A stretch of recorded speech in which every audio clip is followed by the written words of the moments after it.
number 1 in completions, number 1 in passing touchdowns. This afternoon, another chapter in the life of the Little Green Giant, as from Olympic Stadium in Montreal, the Saskatchewan Roughriders versus the Montreal Alouettes.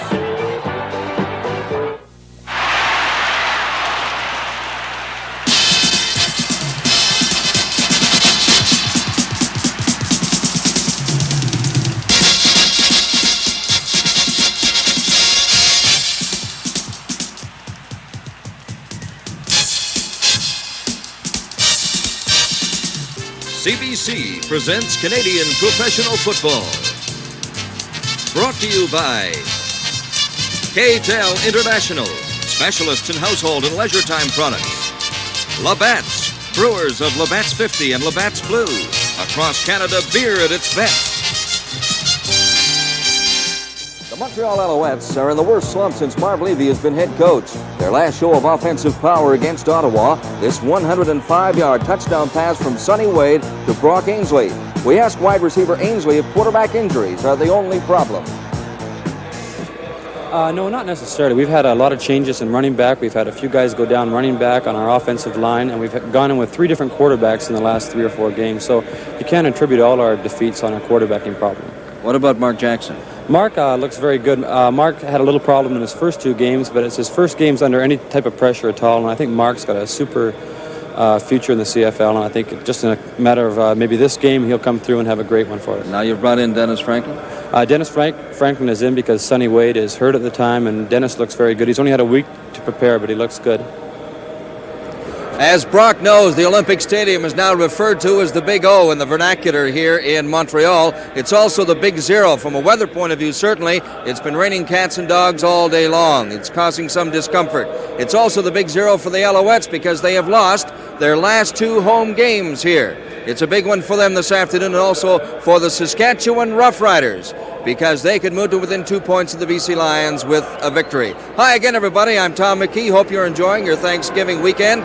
And join Russ Jackson and Don Chevrier as we bring you this afternoon's football game. The Canadian Football League on CBC will return in just a moment. Expect a small crowd by Olympic Stadium standards today. About 50,000, not bad elsewhere across the CFL. But the Alouettes have lost 4 of 5 in their last 3 in a row. And as a result, the other teams in the CFL East are challenging this Montreal Football Club that opened a wide lead earlier. Toronto and Ottawa, by virtue of the Riders' win in Calgary last night in second place, and Hamilton pressing right behind with an Argo-Hamilton game coming up tomorrow.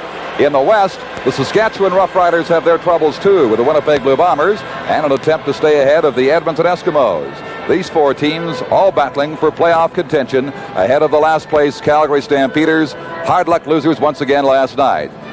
The Montreal Alouettes for this game have 5 new players in action. They include a new backup quarterback for Mark Jackson, who had trouble certainly against the Toronto Argonauts last week.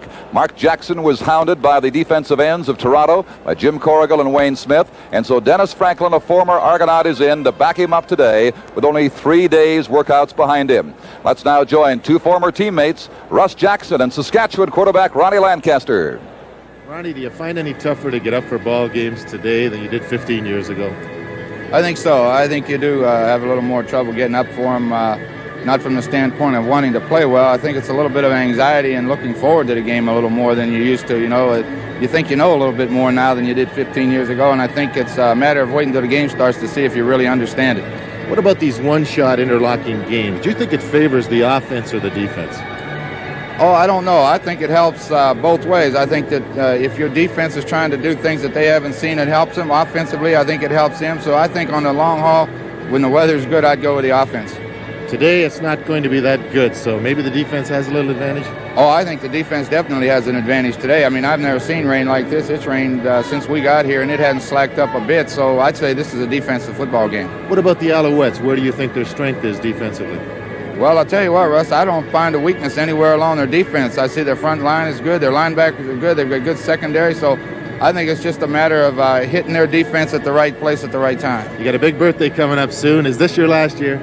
Well, I'll be 39, and that's all I can talk about right now. Okay, well, good luck this afternoon. Good luck for the rest of the season. Okay, Russ, thank you. And now we're just about set as the Alouettes have a final confrontation at the sidelines. A conference with their head coach Marv Levy desperately pressing for a win today. The Saskatchewan Roughriders, as we said, needing a victory to stay in that battle for second place in the CFL West. And this crowd here at Olympic Stadium in for quite a ball game this afternoon, I would suspect, because Saskatchewan has been coming and coming strong in recent weeks after a very slow start. And the Alouettes definitely under the gun to win at home today. Now they appear ready for our national anthem to be sung by Mr. Roger Doucette.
We'll be right back with the Montreal kickoff in just a moment.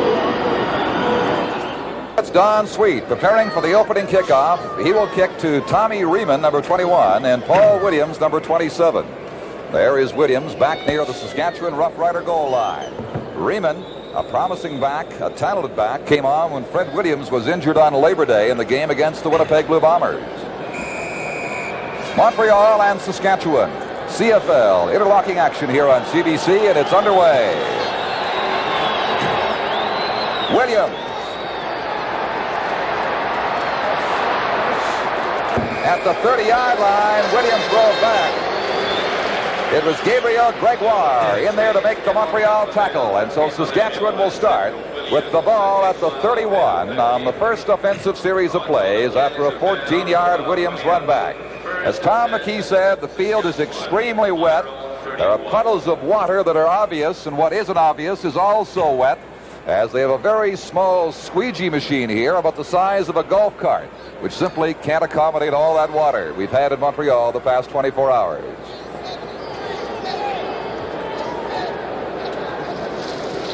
That is Molly McGee. McGee is tracked down by Carl Cornell, Montreal's middle linebacker. He limited him to a gain of maybe 2 yards near the 33. It'll be second down and about 8 yards to go for Saskatchewan. Lancaster, of course, is the quarterback as you look at the Montreal defense. Tommy Riemann, number 21. Molly McGee, 32 are the running backs. Brian O'Hara, number 16, is in the slot. The wide receiver, Joey Walters, number 17. Bob Brewer, 78, is one end, and Steve Mazurek, 70, is the other.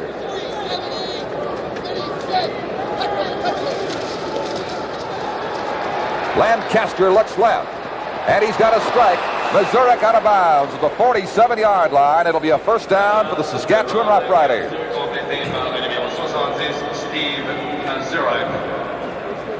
Well, Ronnie Lancaster at the opening of the show wasn't quite sure where they should attack, and they've come early to Vernon Perry, and Vernon Perry went for the interception on this particular play, and the ball floated over top of his hand, and Steve Mazurek, number 70, pulled it in for the first down. A 15-yard gain at the Saskatchewan 47.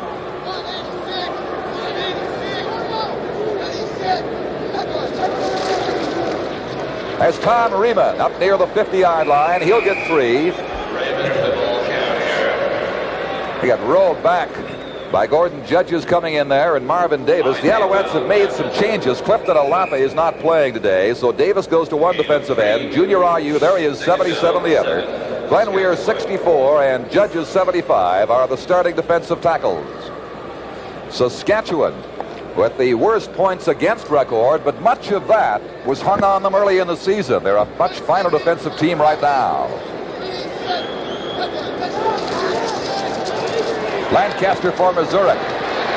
He's got 5, maybe 6 yards, but will miss the first down. Junior IU, number 77, got him. And the Riders will be 3rd down and about a yard to go. Well, good reaction by number 77, Junior IU, as they threw that quick screen out there, and they got out and got the screen block on number 37, Vernon Perry, who came up to make the play on Missouri. The Junior IU came in from his defensive end position and put the tackle on him, limiting it to about a 4-yard gain. They're going to measure, but I'm sure they will find the Saskatchewan Roughriders do not have sufficient yardage for a first down, just across midfield, near the 54-yard line of Montreal. They have moved from their own 31 after receiving the opening kickoff. Well, that team from the West just checking out here to see where the lines are straight here at this Olympic Stadium. At least the lines are a lot more permanent this time. They used some marble dust because of the rain to paint the field last week, wiped out most of the sidelines and some of the yard markers. Randy Rhino is back with Dickie Harris for the expected 3rd down Saskatchewan punt.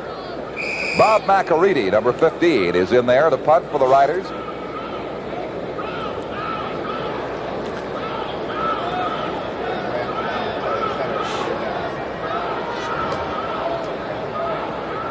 Brant centering for him.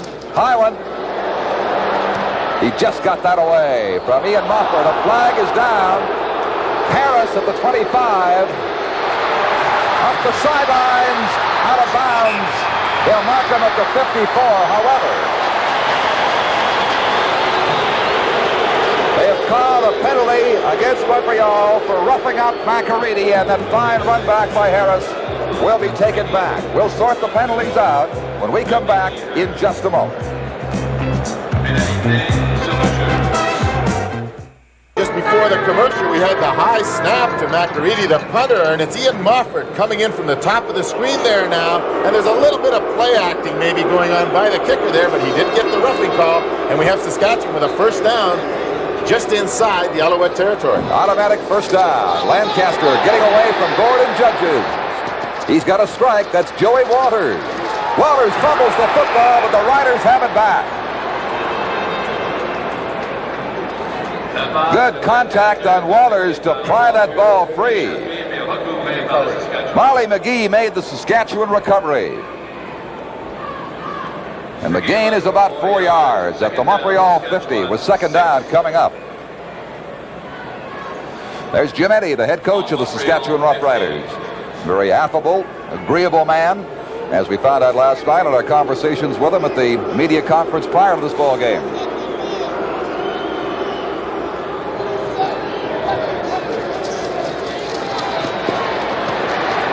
Wide open. Tommy Riemann out of the backfield for what may be a first down at the Montreal 44-yard line. Finally tackled by Vernon Perry.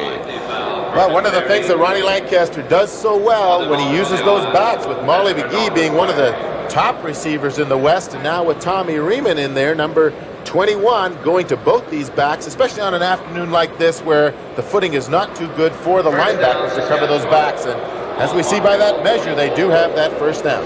It will not surprise you to find out that Ronnie Lancaster at this early juncture, 4 minutes into the first quarter, is 4 for 4 in his passing game today. There's Tommy Riemann from the World Football League, a couple of National Football League teams, most valuable player in the World Football League a few years ago. Just 25 years old, a good, talented back. He'll take it again this time, breaking outside. Riemann cannot get away from Randy Rhino, and the gain will be very small. Well, a couple of number 21s meeting there, and you mentioned Tommy Riemann, and when he was with the Florida Blazers, he was the Rookie of the Year and gained almost 1,600 yards down there, and certainly has added to this running attack with Saskatchewan that they needed when they lost Williams. Didn't Toronto, when you were with them, take a look at him, Russ? Yes, we took a look at him when he was with the World Football League, and he chose to go to Pittsburgh and was later cut by them and went over to Houston, Kansas City, where he played a little while. Now in his 5th game of the Saskatchewan Roughriders, 2nd and 10. Lancaster going deep for Missouri. Can't bring it in. That's the first one he's missed today. Vernon Perry covering for Montreal. Good tight coverage by Perry on Missouri. Well, in isolation, Missouri running to the outside to start with, and he caught a pass out here earlier where number 37 Perry went for the interception. This time he turned it downfield, and Lancaster underthrew number 70 Missouri, but Perry had very good defensive position on him, even if Lancaster laid the ball out there a little further. He did all he was supposed to do on that play. Vernon Perry, number 37 for Montreal. So it's third down, still 10. This will be a 51-yard field goal attempt by Bob McAreedy. Eric Guthrie, the former BC Lion quarterback, will hold for him, number 12. It's partially blocked into the arms of Proudfoot of the 20-yard line, and the Alouettes will start from there. Now, one of the things that often happens when you attempt a long field goal like that, you tend to kick it too low. And it appeared it might have been Junior Ayu coming in from the left of your screen that gets a piece of this. Here he comes, and he just gets his hands up there and knocks that ball up in the air, but it was not kicked very high. But Junior came to the inside, did a good job at rushing that field goal attempt. Montreal, as McAreedy is at the bench, will start from the 19-yard line. This is John O'Leary, and he's finding little room, maybe a yard at the 20. Throw back by Luke Clare, the former Hamilton Tiger Cat, number 31. Don, I would think that probably the biggest thing we have to watch early in this game with the Montreal offense is the confidence that number 8 Mark Jackson has in himself. Because Marv Levy was mentioning last night at the press conference that it took him half the week to basically build Jackson's confidence back up in himself after the rough time he had with the Argos last week. Mark Jackson sprints out of there and underthrows his receiver, Brock Ainsley. So Jackson is getting pressure today from George Wells and Baker, the defensive ends, much like he was from Jim Corrigal and Wayne Smith in the loss to Toronto last week here. Levy told Jackson after the Toronto game just to stick to your fundamentals and go back to what you've learned about the game, your mechanics, and try to get your mind off what happened. But it's awfully tough when you're on your back a lot of the time, looking up at those big 250-pound defensive ends. And I would expect that he would throw some short passes early to try and get the completions to build that confidence. Joey Wallers is back along with Paul Williams for this punt from Wally Buono of the Alouettes. It's a good one. Driving Wallers back to his 34-yard line.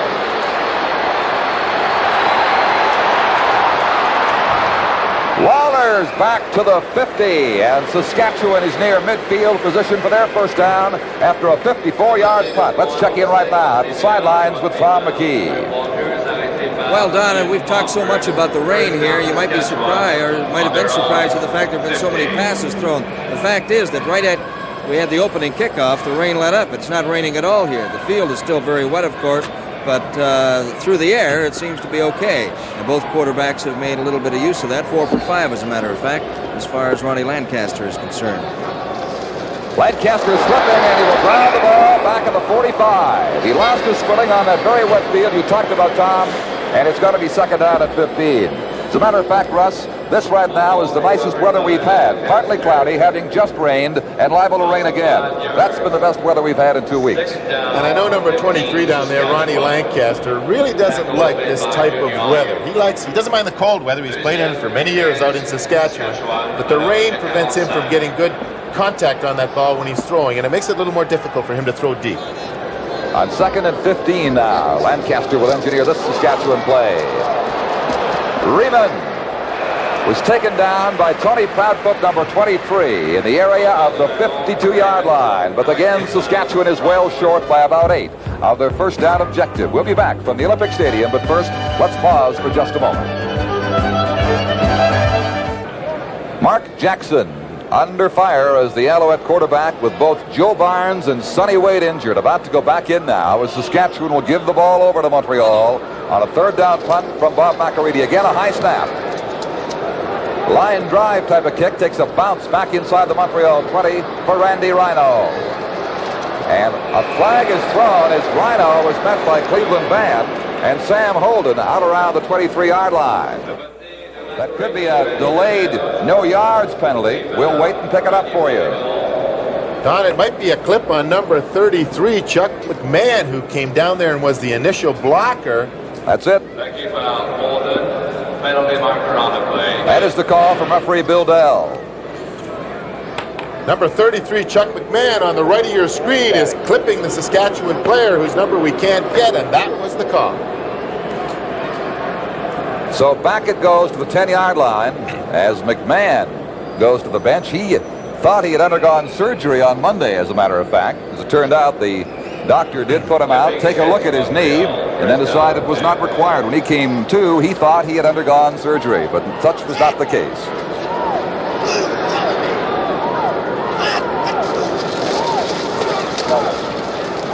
Rick Galvos back in the Montreal lineup, having missed the past couple of games. Darnell Powell is no longer with the Alouettes, replaced him. Don Croft, the left tackle, made the stop for Saskatchewan. And the ball now is out near the 17-yard line.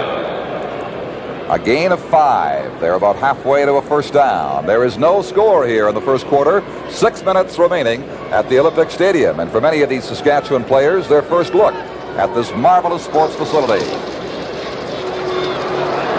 Jackson for O'Leary, too far. McEachran was back there with O'Leary, but John might have brought the ball down had it been thrown a bit lower for him.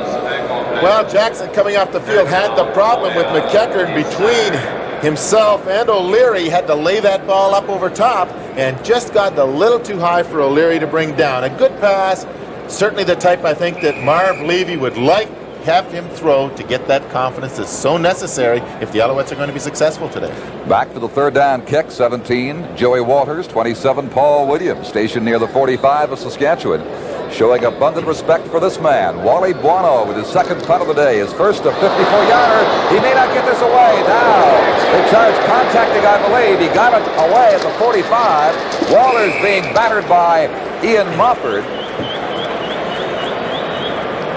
and Barry Ardern, but the penalty marker is back in the area of the punt, and Jim Eddy is not too pleased. I'm not sure exactly what the call is going to be here, Don, because once you fumble that ball as a kicker, you're not protected as much as you are when you get the snap, get the ball away, and it'll be interesting to see what the referee does call here.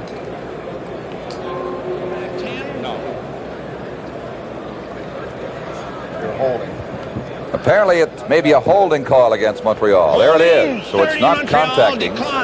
Jim Eddy had thought, like we did, it might have been a contacting penalty. But John O'Leary was called for holding. But Don, once you drop that ball or you attempt to run with it or pass, do anything but normally receive the ball from center and punt the ball, you are not protected with that roughing call. So Saskatchewan from the 46-yard line will begin.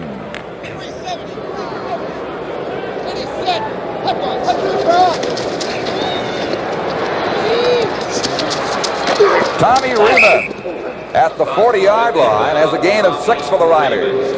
Dickie Harris forced him into touch. It's going to be 2nd and 4 Saskatchewan, as they have been the dominant team, if there is one, in what so far has been a pretty good defensive struggle, apart from the offense generated by the passing of Ronnie Lancaster, who's won so many awards.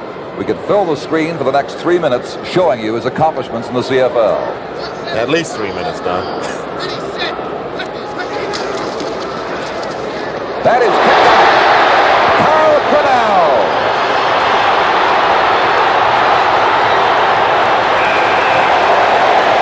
Joey Walters pulls him down, and the Alouettes win a turnover. Now Carl Cornell, a big middle linebacker, number 72, took this out of new tight end, number 78, Bob Brewer's hands. He just went down for a look-in pass, and Carl Cornell, just following the eyes of the quarterback, stepped in front of number 78, Bob Brewer, who is a new tight end since Bob Richardson has been injured, coming from Chicago Bears to Saskatchewan, and took it away and has brought it back almost to midfield for the Alouettes.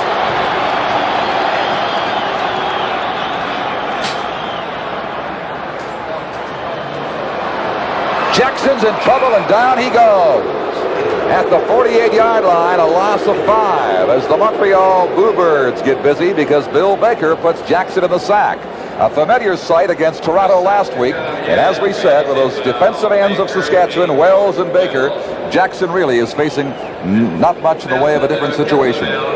Well, the Alouettes won their first 7 ball games and had a lot of opportunities to score with Joe Barnes at quarterbacks and did. In the last 3 ball games, 19 times they've been inside the other team's 40-yard line and have only scored 3 touchdowns. So they've had the opportunities even though they've lost the 3 games.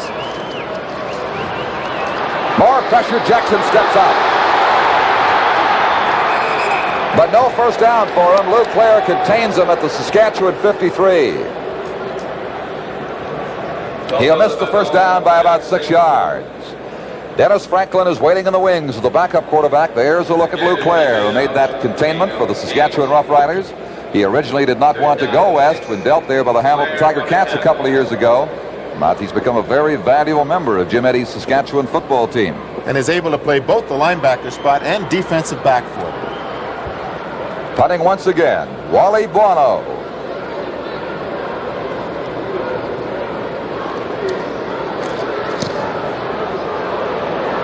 A wobbler around the 25-yard line. The Alouettes, no, they're not in too close. It appeared they were, and into the lake goes Paul Williams with Chuck McMahon.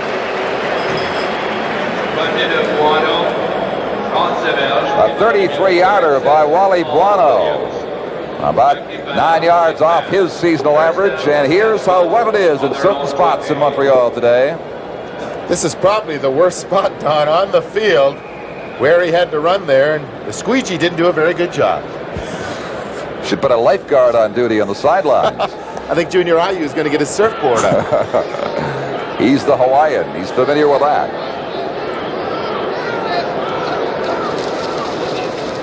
This is Molly McGee. And the Alouette defense contained him for little or no gain along that 20-yard line. Pounding him were Carl Quinnell, Randy Rhino, and Vernon Perry. So it is going to be second down and about 9 as we'll resume here from Montreal right after this.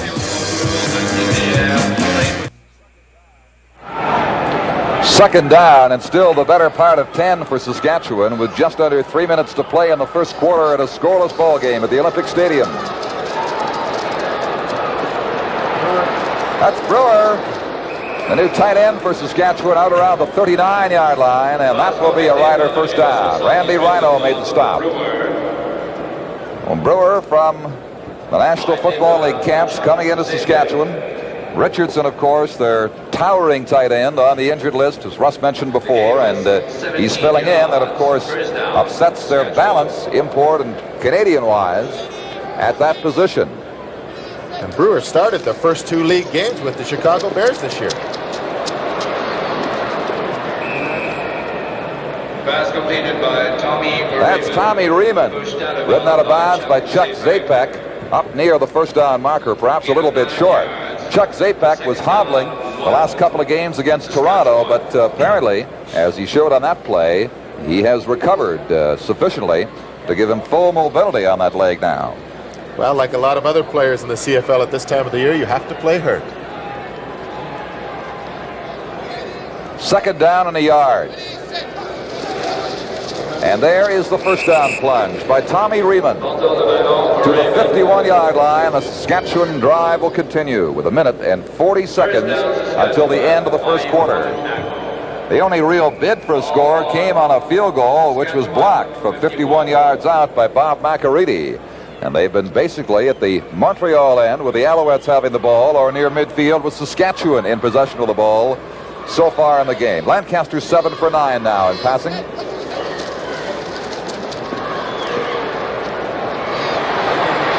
Molly McGee will take a loss.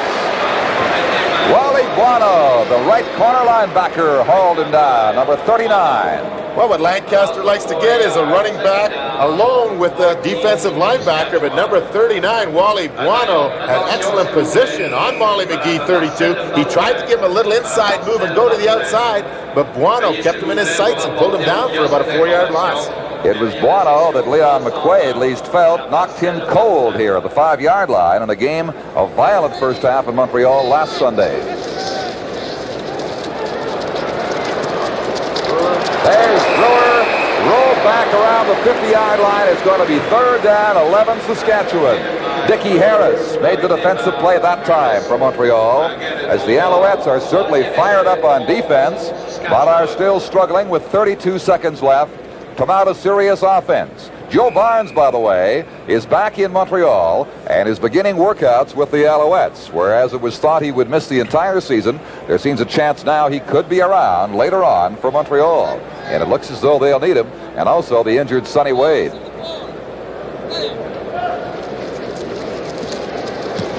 Just away, that punt by McAreedy. This is Rhino. And Rhino was taken down by Cleveland Van around the 33-yard line with Nielsen there as well. Let's check in once again now with Tom McKee. Well, we've seen quite a bit of Tommy Riemann on the field. Here he is on the sideline since they coughed up the ball. He comes off, takes off his helmet, puts on that peak cap, which has his name printed across the front of it. I don't know whether he's superstitious or not. I do know that he doesn't put it on to keep the sun out of his eyes. Well, he's so new still, he wants to make sure the other guys know who he is.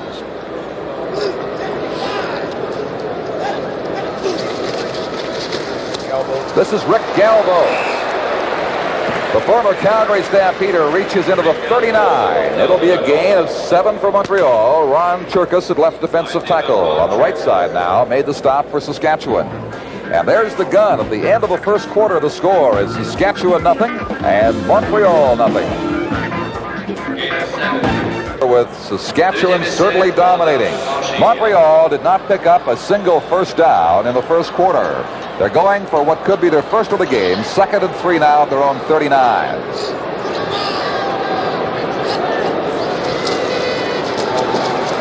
Rick Galvo's going to be close. He fought his way out around the 42, and that's where the marker was. They'll have a close look at this one now. Don Croft and Lou Claire containing him for the Riders. There it is, Montreal's first down today. Max Huber, number 65, getting to play right offensive guard with Pat Bonnet out with a bad leg injury that they thought was not as bad as it was, but as the week went along, they had to make the change at the end of the week because Bonnet just couldn't go today. He went downhill in workouts all week instead of getting better. Jackson under pressure gets hammered. The pass is complete to Larry Smith at the 47-yard line. But Jackson really paid the price. George Wells popped him just as the ball was released. A gain of 20, and here it is again. Well, a bootleg fake out here, but Wells didn't go for it, and after he released this ball, we don't see, but as Don said, he really did get hit, but a good call by the official. In our game, you must only come in with 1 foot down in the field of play. In American ball, you have to have both of them down, and the official was right along the line to make that good call on Larry Smith's reception. And as we saw in either game, if you're a photographer too close to the sideline, you'll pay the price as well. Here's John O'Leary.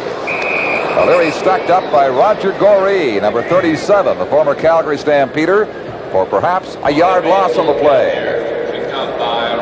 It's going to be 2nd down and 11 for Montreal. Mark Jackson, he's getting pressure, no doubt about that, from Wells and Baker principally. Nonetheless, looks very rattled out there, very unsure of himself, and that basically has been the appearance he has given us in his 3 starts for Montreal against Toronto, Hamilton, and again today, Saskatchewan. Young quarterback out of Texas, born in New Mexico. He is an open side and will take the sidelines on a first down. The Saskatchewan 32. A 16-yard gain. Montreal sent all the motion to the left here, and Bill Baker really widened out and took to the outside, but George Wells, the defensive end on the left, or the back side of the play, came to the inside. Barry Randall took him to the inside, allowing number 8 Mark Jackson to run for that first down.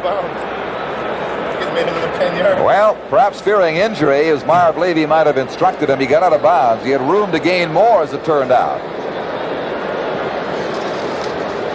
John O'Leary will throw. It's good to Galvo. The Saskatchewan 9-yard line. Well, that's what you call using a play to set another one up, because 2 plays earlier they ran the same play. Roger Goree stacked it up for no gain. This time they came in to make the stop. Roger Goree caught in the middle. He threw the ball to Galvos, who made the big first down inside the Saskatchewan 10. And there's Provost with the tackle.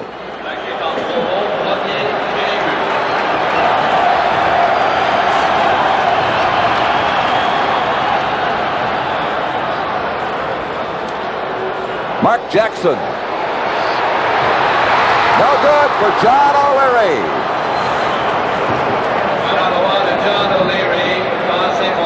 O'Leary in that slippery end zone, extending for the ball and not able to bring it down. And that was his performance at the University of Nebraska, the same school that ex-Alouette Johnny Rogers came to Montreal from.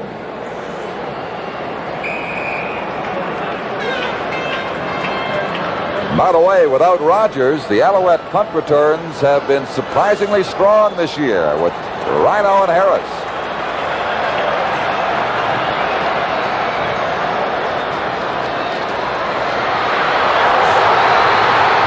Jackson for the touchdown.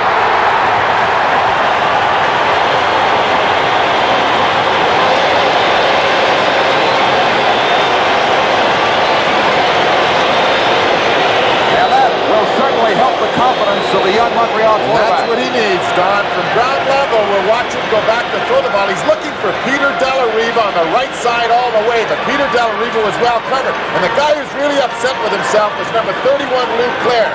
He's trying to make the tackle there, but when he came up originally to try and stop Jackson, he fell flat on his face on this wet surface and had to get up and try to throw himself at Jackson and couldn't quite get to him.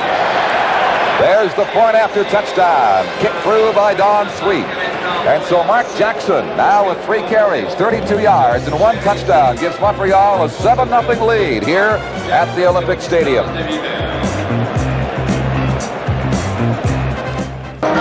Don Chevrier with Russ Jackson and Tom McKee, as you can plainly see, here at the Olympic Stadium in Montreal. And we acknowledge that welcome from the people who operate this beautiful master scoreboard here at the stadium. Tommy Riemann and Paul Williams await this kickoff from Don Sweet. Williams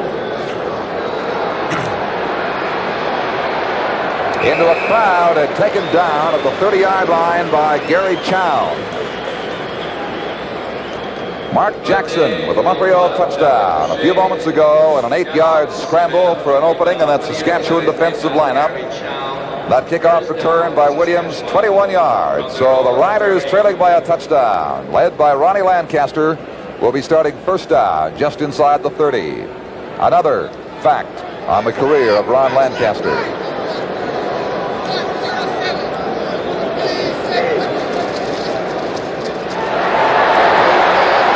There could be a face guard call because at least 2 Alouettes reached up for the face guard of Tommy Riemann well inside the line of scrimmage. Don, it could be number 76, Chuck Zapek. He's shaking his head there. Unfortunately, he went headhunting for Tom Riemann as he came around here. Carl Cornell is coming in from the outside. Zapek right there has got him by the mask. And it's usually Carl Cornell, number 72, we've seen recently. Well, it's because Chuck got to him first. Could have had a doubleheader if Carl got there. Zapek has no reason to shake his head. Here's Bill Dell. Face masking, Montreal, number 76. Unnecessary, number 18, Montreal. And also, it's a 30 yards, first down. A roughing call against Dickie Harris. It's a 30-yard walk against the Alouettes. The other flags were for a rough play call by Harris, and I don't think Marv Levy is too pleased. Do you, Russ? No, he's kept his cool throughout these last few ball games, but there, he was a little upset. It took place right in front of him. The face mask looked legit. I didn't see Harris come in there. Nor did I. But the officials did, and that's what matters. Gabriel Greg War getting a bit of tape on his left hand. First down, Saskatchewan from the 51-yard line of Montreal.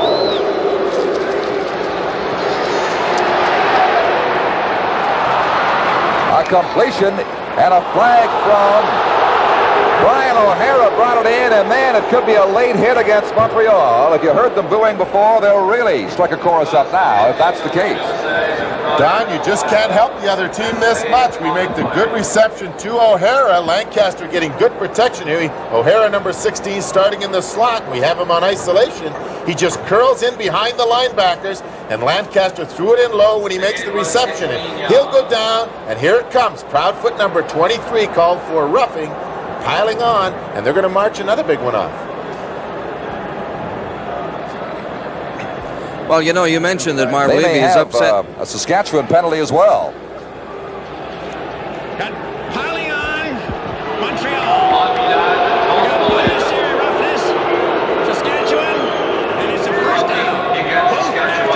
First down. So unnecessary roughness against Saskatchewan and piling on Montreal. The ball stays right there at the 32-yard line. It's first down, Saskatchewan.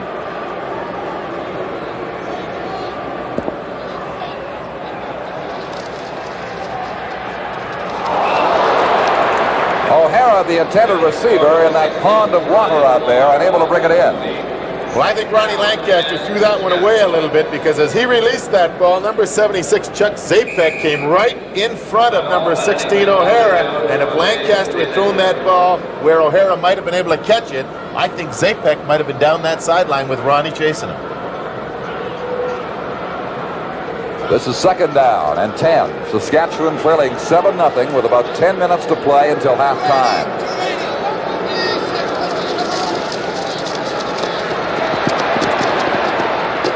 Complete. Molly McGee. The catch made near the 18-yard line, and that will be a Rider first down.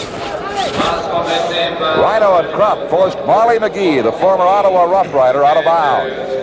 Well, Mazurek and McGee going down this left sideline, and they seem to be working on Vernon Perry's side. Perry going downfield, pushing number 70 Mazurek out of there, and while he's doing that, number 32 Molly McGee turns to the sideline and makes the reception.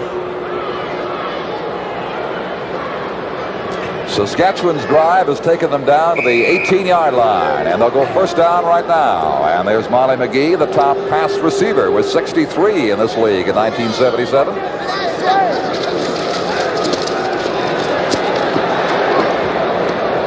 At the sidelines, it is too far for O'Hara. It will be second down and 10 Saskatchewan. 9:37 remaining here in the second quarter. There's John O'Leary at the Montreal bench. Last night, Ottawa with a dramatic last-second victory over the Calgary Stampeders, forcing a second-place tie with Toronto. Toronto in Hamilton tomorrow at Ivor Wynne Stadium for a big Thanksgiving battle.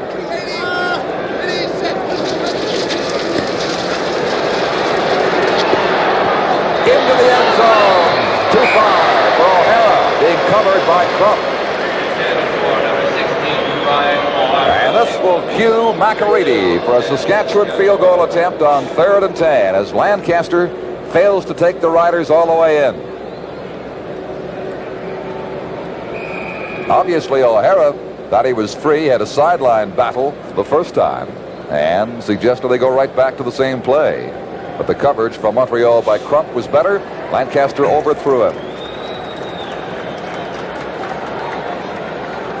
That's Levy saying, watch for the fake. No need to. McAreedy, 4-3.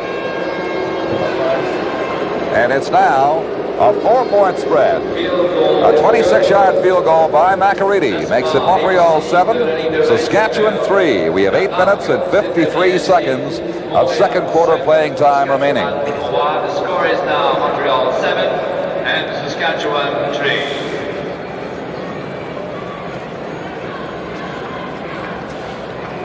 Well, tomorrow we mentioned the game in Hamilton. Most of the country will see Winnipeg playing Edmonton on CBC. Don Whitman, Frank Rigney, and Ernie Afaganis will be there at Clark Stadium in Edmonton for the Bombers and the Eskimos.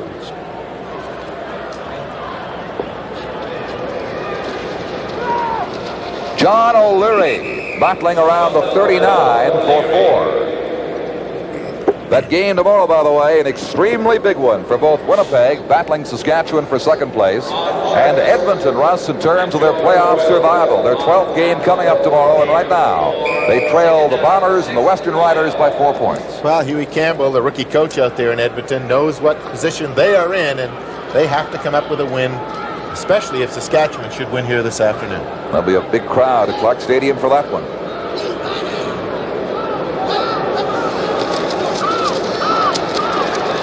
Mark Jackson slips through to about the 42, but is going to miss the first down by 3 yards.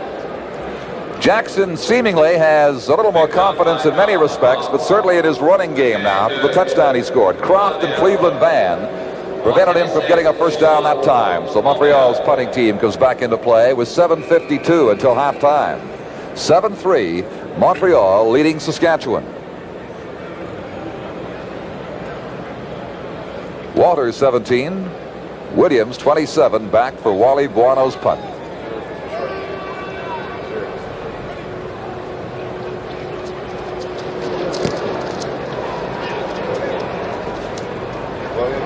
This is Williams. At the Montreal bench, got a piece of Mark Levy, the equipment table, and a few other things, and he's not very happy about it. Well, he and Ian Mofford are having a few words because number 10, Ian Mofford, gave him a pretty rough ride after he went out of bounds. Williams coming around the corner here was showing some good speed, but number 10, Mofford, continues to take him right over top of the particular training table, and Marv Levy had to get out of the way. And we'll be back in just a moment. Well, nobody hurt at the sidelines on that exchange out of bounds, and from the 43-yard line, this is Saskatchewan's first down.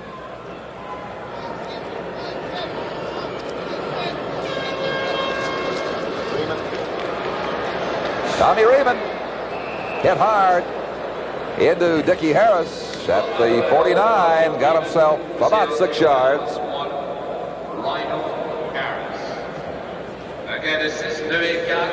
Well, this offensive Saskatchewan line, Gary Brandt, number 54, the right guard, comes out here and does a good job of turning Chuck Zapek, number 76, to the inside. And that's the best you can ask of an offensive guard coming out on a linebacker, to turn him to the inside, especially somebody of Chuck Zapek's caliber.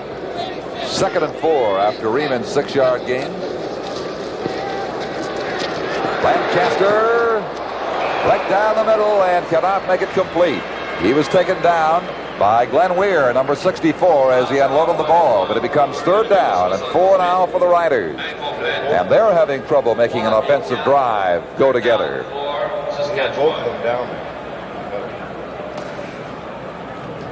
Lancaster, all-Canadian quarterback, outstanding player in the country last year, and that, of course, just deals with a portion of what he did in 1 year, 1976. There's the time remaining, about 6.5 until halftime, and it's 7-3 for Montreal, with Rhino 21 and Harris 18, awaiting a punt from Bob Baccariti.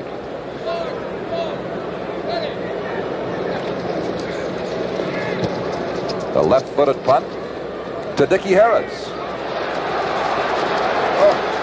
And Harris reaches the 30-yard line. The ball came free. Saskatchewan has come up with it. It was Sam Holden. As the ball was a gift, it rolled right into Holden's arms, and a big turnover is going to hurt Montreal. Well, Dickie Harris seemed to hesitate coming up here behind number 21 Rhino, and number 65 will come in now, and he just strips him of the ball, and it rolls right into his hands. And number 65, Big Sam Holden, doesn't get his hands on it too often, but very appropriately here for the Saskatchewan Roughriders, having a first down on the Alouette 28-yard line. I hope he said thanks. I don't think he did.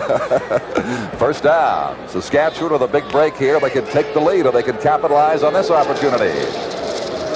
Riemann, short side, out of bounds, near the 26. And a flag thrown late. It appears to be holding against the Saskatchewan Roughriders. If so, it is a senseless penalty because he was almost out of bounds. It could be against Montreal, however. They'll sort it out now. Legal interference.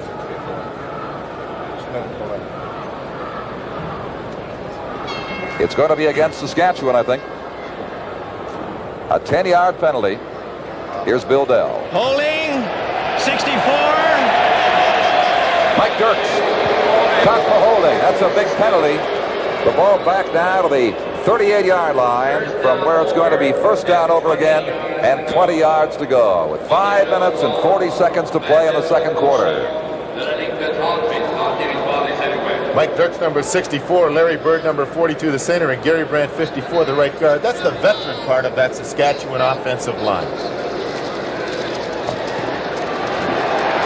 Overthrown. Oh, it was almost a gift touchdown for Vernon Perry. With all his speed, the entire left side was open to him, except for the ball. Well, Tom McKee is getting some help down there, and it's a good thing Tom has that red jacket on today. It's not wet everywhere here. Hello, how are you? Boom, boom, boom. Ah! That's a new form of the dance called the bump. I'll tell you, those guys can never play this game. Look at that.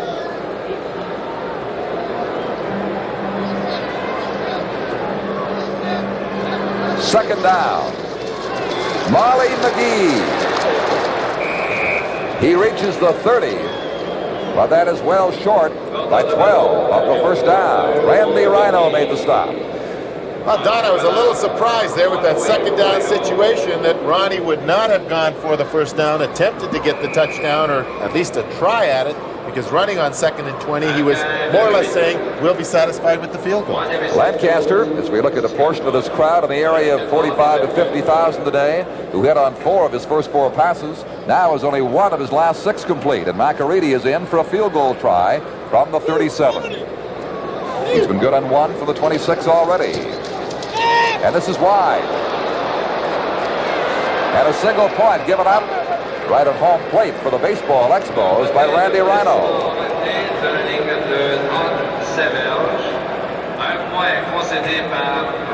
7-4 now. Montreal leading Saskatchewan by the measure of a field goal. 4:26 until halftime.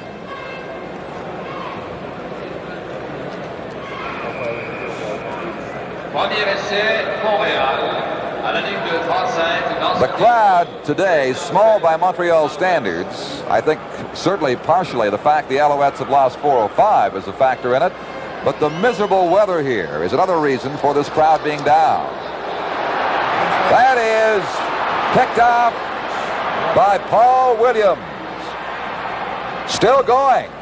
And out of bounds finally at his own 50-yard line. So Mark Jackson coughs the ball up. Williams brought it back 8 yards, and Saskatchewan will take over again. Well, from the end zone, we see Jackson with a little fake to Galbo. It's not a great fake, but Roger Gorey, number 37, was coming on from the linebacker spot, forced Jackson to throw on the run as he tried to hit number 19, Brock Ainsley. And number 27, Paul Williams, was right there with him to make the reception and bring it back to give Saskatchewan again another opportunity with a little over 3 minutes to go in this first half. From the 50-yard line, there's Williams.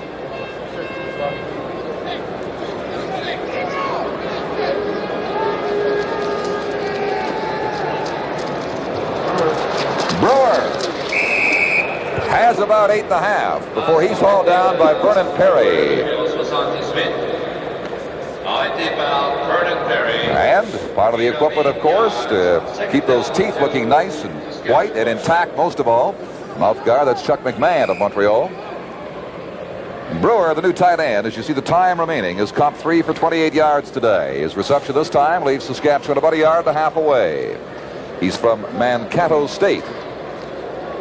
We'll tell you where that is in a while. They do not get the first down. Good reaction by the Montreal defensive line is going to make it 3rd down and about 2 for Saskatchewan when play resumes with 2 minutes and 57 seconds left in just a moment. Gray skies here in Montreal. Let us remind you at halftime highlights of last night's game in Calgary. A feature on Gene Clark of the Argonauts and Russ Jackson's halftime highlights all coming up. 2 minutes and 45 seconds of playing time from now. Here's McAreedy punting on 3rd down. Down to Dickie Harris. Harris, after juggling the ball for a little bit, gets out to the 15-yard line where Sam Holden has him. A 43-yard punt by McAreedy. And Montreal will be starting deep, leading 7-4. Junior IU number 77 coming off the field with that defensive crew just made a great play prior to that commercial to stop the Saskatchewan Roughriders from getting that first down on a 2nd and 2 situation. And he's coming back after having that injury problem and has worked himself back into shape. And I know they missed him, and this game I think is his best we've seen since he has come back.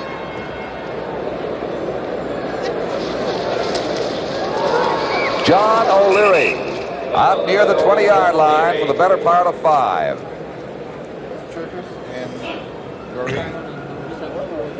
Gorey and Jerkis on the tackle.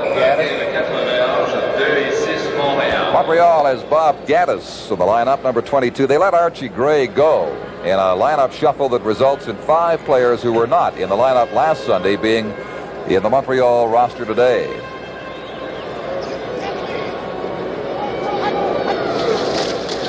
Mark Jackson will keep but will not get anywhere near a first down. Ron Churkus took care of that. So third down it goes. They've got about 3.5 to 4 yards to go, and once again Saskatchewan will get the ball back. Well, Jackson trying a quarterback draw there, but again showing that little bit of inexperience in trying to run the draw too quickly. He didn't give it time to get set up, didn't give the defense time to come on and give the offensive linemen a chance to turn them to the outside. There's Bob Gaddis. He came to the Alouettes, as they say, for this game today, out of Mississippi Valley State University via the NFL. That's Carl Williams shopping for space at his 45-yard line. He does not get any. Barry Ardern forced him back and then got some support, and they have him back inside the 40 at the 38. Sonny Wade, there he is, hurt in the Hamilton game a couple of weeks ago. Expected to play last week, then did not. They thought he might play this week. Obviously he cannot, and who knows when Sonny Wade will return to Montreal. And as we found out after last week's game, after the Toronto Argonauts had beaten the Alouettes, that he was coughing up blood a great deal of last week, and pretty well was sure that he wouldn't play and is having a great deal of problem with that sternum area that he has pulled. Lancaster fires it out to Molly McGee. McGee is rocked down around the 47-yard line by Gordy Judges and Tony Proudfoot. And that gain is about 8 for the Saskatchewan Roughriders. 1:34 remaining in this second quarter. It is 7-3, 7-4. 7-4 for Montreal. McGee is not really the first choice running back now for Saskatchewan. Raymond carries much of the play, but McGee as a pass receiver has been devastating coming out of that backfield. Here's Raymond. A little leap, and he may have a first down. It'll be close around the 49. Carl Grinnell met him head on and contained him right there. We mentioned Sonny Wade. Well, Joe Barnes is back in town after recuperating in his home in Texas. And as we said, it's entirely possible that Barnes could return to the Montreal lineup. And this will certainly be a much different Montreal football team if Wade and Barnes ever get back into action. Joe led them to 7 consecutive victories at the start of this season. And we were picking him as possibly the player of the year in the East. At that time, he was a leading candidate. This is Molly McGee on first down with a good run around the left side. He's got himself another first down at the 50-yard line with 50 seconds left. Vernon Perry made the stop. By the way, the nominations for each of the teams, the first round of Shenley Awards balloting, will be completed this coming week. We mentioned the experience in the center of that line, and both the offensive guards, number 64 Dirks and number 54 Brandt, do a good job getting Molly McGee around the corner and forcing Perry to push him out of bounds after he made that 6-yard gain. And McGee had to force him away from the face guard it appeared Perry was going for. Lancaster complete. This is Brewer inside the 40-yard line, another Saskatchewan first down, and as you know from watching the CFL over the years, no one can move a team in the final seconds better and faster than Ron Lancaster. Well, he's had a lot of rehearsal at this hurry-up offense. You can see the Alouettes slowly coming back now, trying to get themselves ready defensively because Lancaster's ready to go. Molly McGee is set left by Lancaster, and he's in near the 35. The gain there, only about 3 yards, and 35 seconds remain now. This man, Paul Shubin, is in charge of the Olympic scoreboard, all the electronic information that you see here when you come to Montreal. He operates the scoreboard. And that tells you the basic information, but they'll show replays and all manner of things up on this Olympic scoreboard.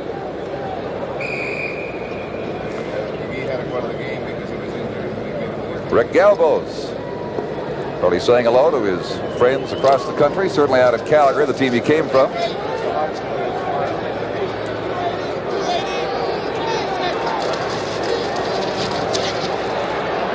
Lancaster going deep. Rhino puts it on. Almost went back into the end zone. It might have been a safety touch, but he's up to the 5-yard line with 9 seconds left. Russ, I'm a little surprised that Ronnie would not try to move it in for a field goal rather than go for broke on that one play. Well, with a little over 20 seconds to go, he went for broke into the corner, and they had the Saskatchewan receivers well covered. And this is probably the strength of the Alouette defense, over with Dickie Harris, number 18, and Randy Rhino coming over to help. And you can see he overthrew the intended receiver. Number 21, Riemann, coming out of the backfield by about 8 yards. And Lancaster standing on the sideline, a little dejected because it would have given them an opportunity to tie this game going in at halftime if they'd given McNamara a chance at the field goal. The Alouettes will ground the ball. That used up 1 complete second. It'll start again, though, very shortly, and this should be the final play, barring penalty, coming up here in the first half of the Olympic Stadium today. 7-4, Montreal leading. Lancaster choosing to go for the long one, as opposed to working it in for a field goal with the seconds he had remaining on the board. The time now is run out. Mark Jackson, under instructions from Marv Levy undoubtedly to ground the football and bring the first half to a close, and he does. So that is it. The opening 30 minutes producing good defensive football, 1 touchdown and 1 field goal. And the score at the end of the first half is Montreal 7 and Saskatchewan 4.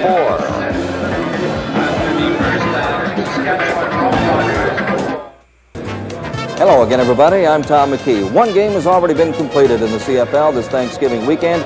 It was in Calgary last night between the Ottawa Roughriders and the Stampeders. A couple of big plays for Zanny, a 59-yard touchdown pass, and Larry Cates, a 53-yard punt return for a touchdown. It all led up to a 17-17 tie right here with 1 minute and 37 seconds remaining. Cyril McFall was good from 40 yards out.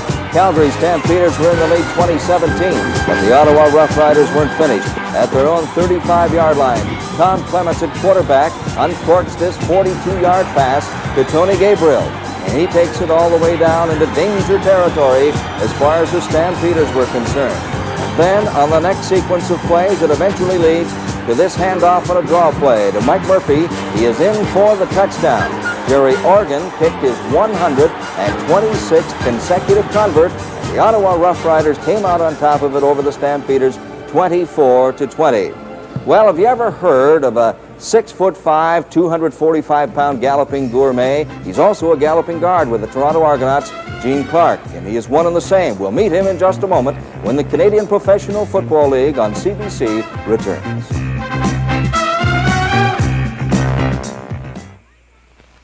You know, my dad can do just about anything with our Black & Decker Deluxe Workmate. He can build, he can fix, and he does a great job every time. Black & Decker's new improved Workmate. Wider vise. Strong, sturdy work surface. Dual work heights. It's portable, too. Dad, how'd anybody make anything before Workmate? The hard way, son. Get a Black & Decker Deluxe or Standard Workmate. You'll wonder how you ever worked without it. We'd like to show you how much you can get out of the new Cutlass Cruiser from Oldsmobile.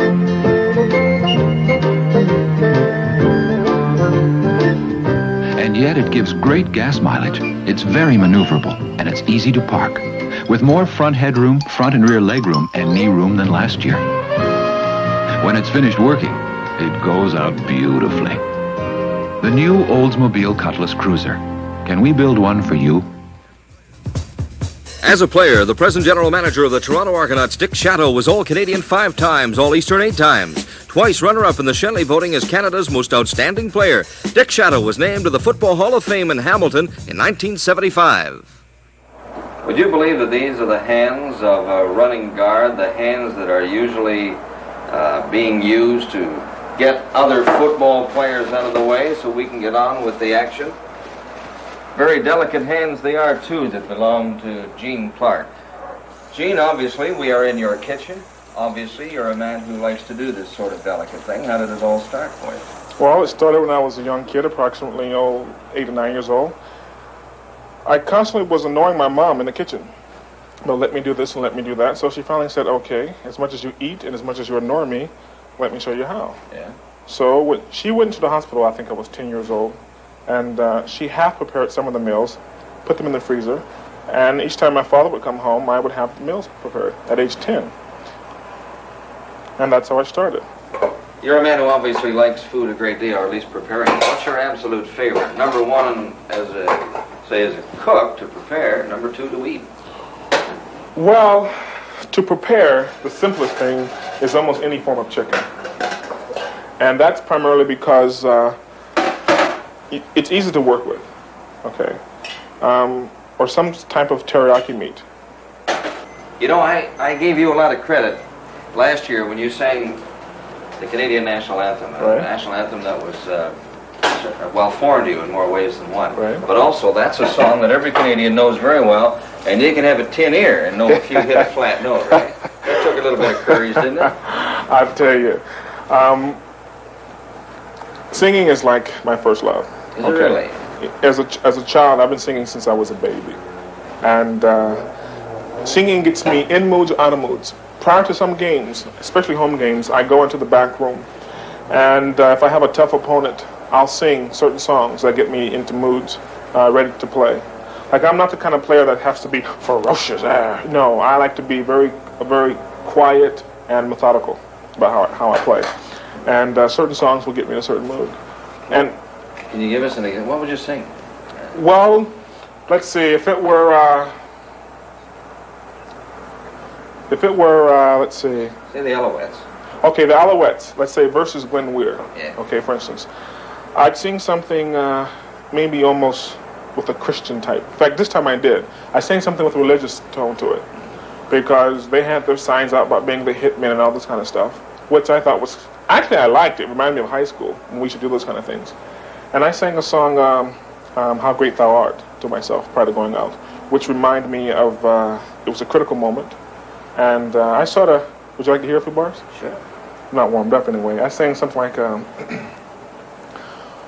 Lord my God, when I in awesome wonder consider all the world thy hands has made, I see the stars, and I hear the roaring thunder, thy powers throughout the universe displayed." And singing that entire song, it got me in a very quiet mood, almost tearful mood, because it reminded me of the old folks at home. And sometimes when I sing songs of that nature, it reminds me of sort of like maybe invalids or crippled children. Kids, people who aren't able to run as we are and play. And I knew that no matter what it took that game, that I was going to beat my opponent. How does all this, how do you blend in all this into such a life of obvious physical violence, if you will? Football. Why do you play football? Well, it seems to be out of step with the rest of your life. I used to think, sometimes I consider myself a Renaissance man or someone who's, you saw Patton, and at the end of Patton, he sort of thought he came from a different age and era. And sometimes, in my private moments, I sometimes think that I came from a different time and era. From junior high school, people started calling me from Papa Gene to Papa Doc to Big Daddy, because I've always thought that maybe the weaker people should be looked after. And my mom thought I wasn't going to be tough as a kid. So I figured, well, I'll show her I can be tough, I'll play football. It's impossible to think of you as a sissy. Well, you know, you find a person who's sometimes quiet or maybe introverted and not exactly trying to be very robust all the time. I used to be picked on a lot as a kid. So even to this day, so I decided, okay, I'll play. And I never thought I would play professional football. I played for enjoyment. And even in college, I would have a very quiet air about football. I wouldn't come out banging my head up against the locker as some guys would do.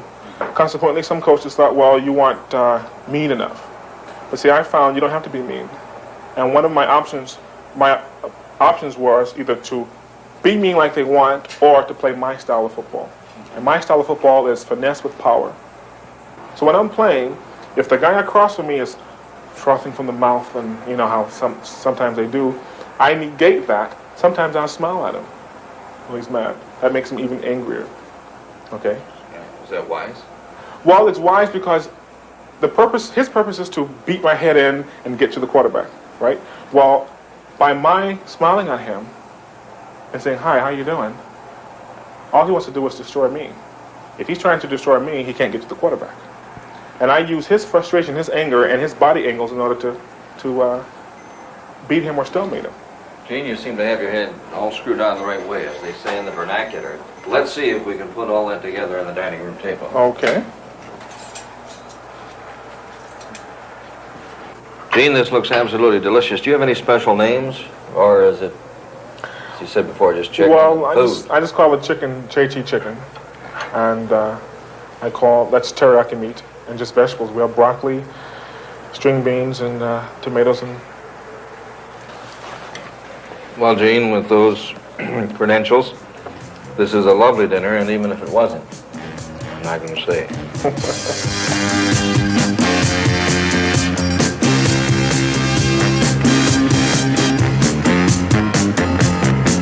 Toronto Argonauts, a fine cook and a fine gentleman, and I understand that he has promised to cook the entire Eastern CBC crew a dinner in a couple of weeks. But here at the Olympic Stadium in Montreal on a slippery field, we've had quite a defensive struggle. And actually the first touchdown was set up by a play 2 plays prior to the one we're going to see, because a play similar to this where the quarterback Mark Jackson threw the ball out to O'Leary, number 30, and Roger Gorey, number 37, the linebacker, had come up and smothered him for no gain. But on this play, 2 plays later, he dumped the ball off to Galbos on the same play and took it inside the 10-yard line to the 8-yard line before number 10, Ted Provost, knocked him out of bounds. And right after this, a particular play came along, and Mark Jackson, who has been having problems over the last 2 weeks, managed to run it into the end zone. And the big situation here was that as Jackson went back to throw the ball, number 31, Luke Clare, who's the linebacker with the Saskatchewan Roughriders, dropped back, and he fell at this stage, had to get up about the 4-yard line, tried to tackle Jackson, and one was unable to get near him. And we have the only touchdown of the game with Mark Jackson moving it in and the Alouettes on top. But Ronnie Lancaster started fast. He got off to a good start throwing the ball to his backs. I think he's going to have to go back to that as the second half starts. But certainly Junior Ayu's been having a real fine ball game, and he's going to spark that Montreal defense. So we'll be back with the second half kickoff. Well, with Montreal holding a slender 7-4 lead in the first half, here's how they fared statistically. Saskatchewan enjoying quite an edge. Montreal 5 first downs in the half. They all came in the second quarter. They had none in the opening quarter of play. Lancaster made the Rider passing game work, but unfortunately he threw a long one near the end of the first half that resulted in a turnaround for Montreal, an interception. Had he not done that, conceivably they might have gone in for the tying point. So as it is, the Riders trail by 3 as we await the resumption of play here in the third quarter. While we're waiting, let's check in with Tom McKee. And we in turn check in with Bob Brewer. Your very first game, Bob. Your reactions, please. I'm just happy to not be missing up any assignments. Main thing I'm just trying to do is do what he tells me. Catching the ball is secondary to me right now. I just don't want to blow a play. A little bit different up here. A lot of field to play with. Yeah, I like it better up here. I don't know. The atmosphere at the Roughriders is fantastic. Coach Eddie just runs a great camp. I'm just happy to be here. Not a bad stadium, huh? No, it'll do. Okay, thanks a lot, Bob. Have a good second half. You were 4 for 40 in that first one, by the way. Thank you. Bob Brewer talking with Tom McKee. We asked earlier if anybody knew where Mankato State is. I guess we can tell them now. It is in the state of Minnesota, about 100 miles south of Minneapolis-St. Paul. Right, Russ? That's right. Bob Brewer is 6'5". He doesn't look quite that tall, and this Saskatchewan team always has those big tight ends with Bob Richardson, who's on the injured list now. Well, it's a key part of their offensive system. And now Saskatchewan will kick off to Montreal to begin the third quarter. 7-4 for the Alouettes. And neither team really showing us the kind of offense they're capable of in the first half. Bounding kickoff coming down to Chuck McMahon, who's out to the 38-yard line, and Montreal will start from there.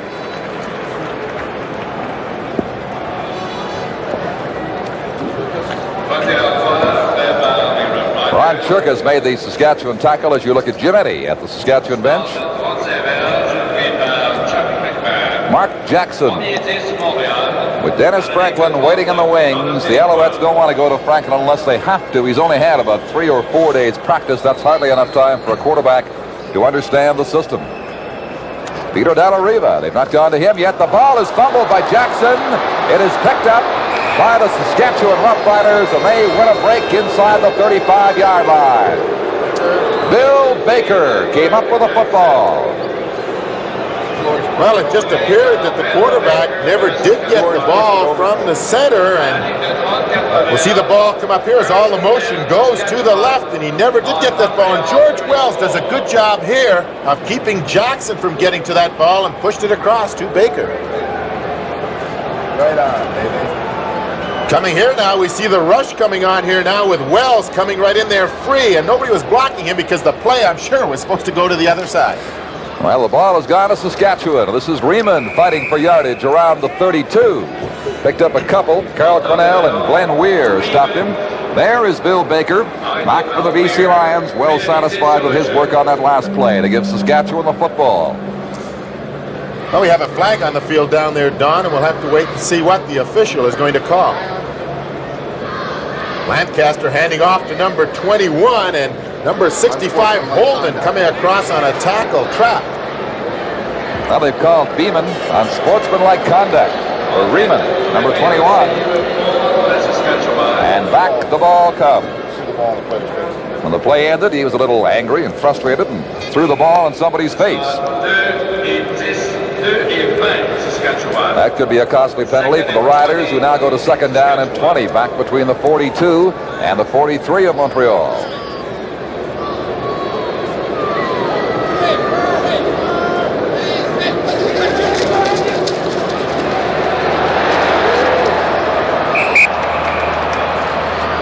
Looking for the interference call there is Bob Brewer. He and Cornell did some bumping as the ball was low. He couldn't bring it in.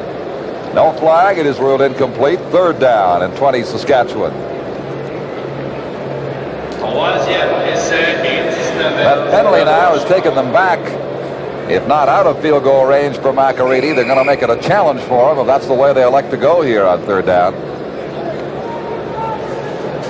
He tried one earlier from the 51, which was partially blocked. He's in almost the same spot again at the 50-yard line with Guthrie holding for him. A 50-yard field goal attempt. He is short. Rhino.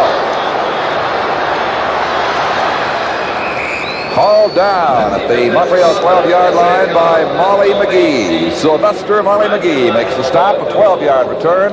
Montreal ball at the 12, with the score remaining 7-4 for the Alouettes.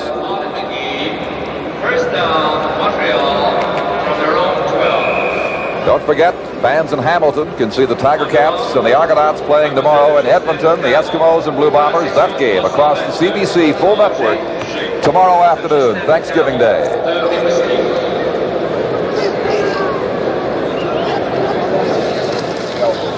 Rick Galvos. Stacked up by Roger Gorey and rolled back right at the line of scrimmage. There'll be no gain. It'll be 2nd and 10. Rick Galvos, the ball carrier. Ronnie Lancaster.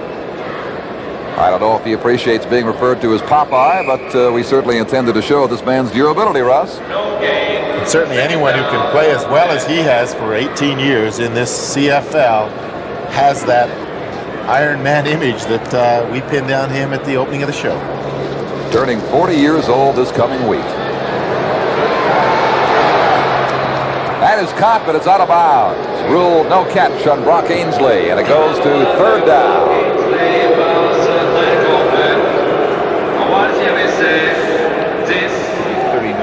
Alouettes.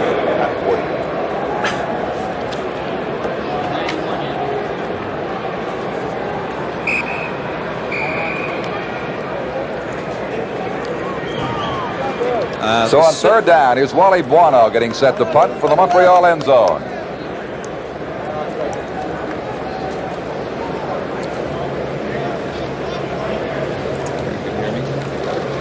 High snap in the end zone. He's got it away.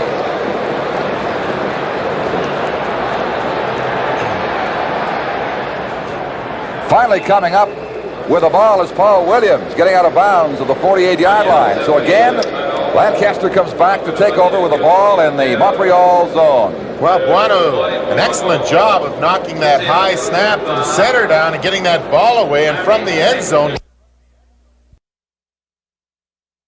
The Alouettes don't want to go to Franklin unless they have to. He's only had about 3 or 4 days practice. That's hardly enough time for a quarterback to understand the system. Peter Dalla-Riva, they've not gone to him yet. The ball is fumbled by Jackson. It is picked up by the Saskatchewan Roughriders, and they win a break inside the 35-yard line. Bill Baker came up with a football. Well, it just appeared that the quarterback never did get the ball from the center, and we'll see the ball come up here as all the motion goes to the left, and he never did get that ball. And George Wells does a good job here of keeping Jackson from getting to that ball and pushed it across to Baker. Right on, baby. Coming here now, we see the rush coming on here now with Wells coming right in there free, and nobody was blocking him because the play, I'm sure, was supposed to go to the other side. Well, the ball has gone to Saskatchewan. This is Riemann fighting for yardage around the 32. Picked up a couple. Carl Cornell and Glenn Weir stopped him. There is Bill Baker, back for the BC Lions, well satisfied with his work on that last play to give Saskatchewan the football. Well, we have a flag on the field down there, Don, and we'll have to wait and see what the official is going to call. Lancaster handing off to number 21, and number 65, Holden, coming across on a tackle trap. Well, they've called Beeman on sportsmanlike conduct for Riemann, number 21. And back the ball comes. When the play ended, he was a little angry and frustrated and threw the ball in somebody's face.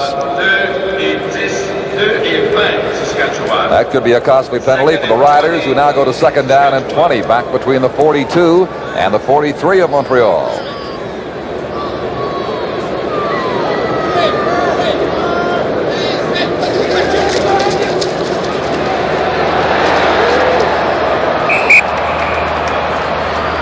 Looking for the interference call there is Bob Brewer. He and Cornell did some bumping as the ball was low. He couldn't bring it in. No flag. It is ruled incomplete. Third down and 20 Saskatchewan. That penalty now has taken them back. If not out of field goal range for McAreedy, they're going to make it a challenge for him, and that's the way they elect to go here on third down. He tried one earlier from the 51, which was partially blocked. He's in almost the same spot again at the 50-yard line with Guthrie holding for him. A 50-yard field goal attempt. He is short. Rhino. Hauled down at the Montreal 12-yard line by Molly McGee. Sylvester Molly McGee makes the stop, a 12-yard return. Montreal ball at the 12, with the score remaining 7-4 for the Alouettes. First down, Montreal from their own 12. Don't forget, fans in Hamilton can see the Tiger Cats and the Argonauts playing tomorrow in Edmonton, the Eskimos and Blue Bombers. That game across the CBC full network tomorrow afternoon, Thanksgiving Day.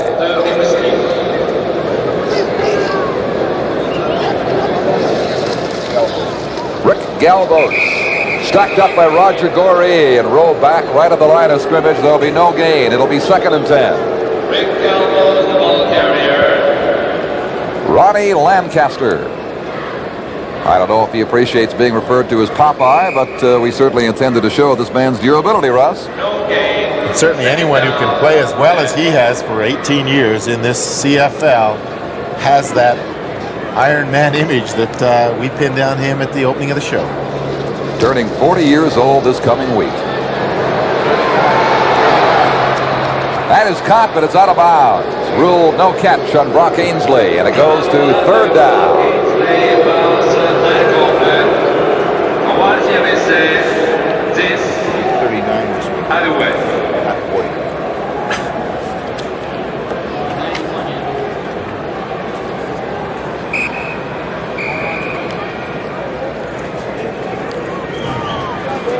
So on third down, here's Wally Buono getting set to punt for the Montreal end zone.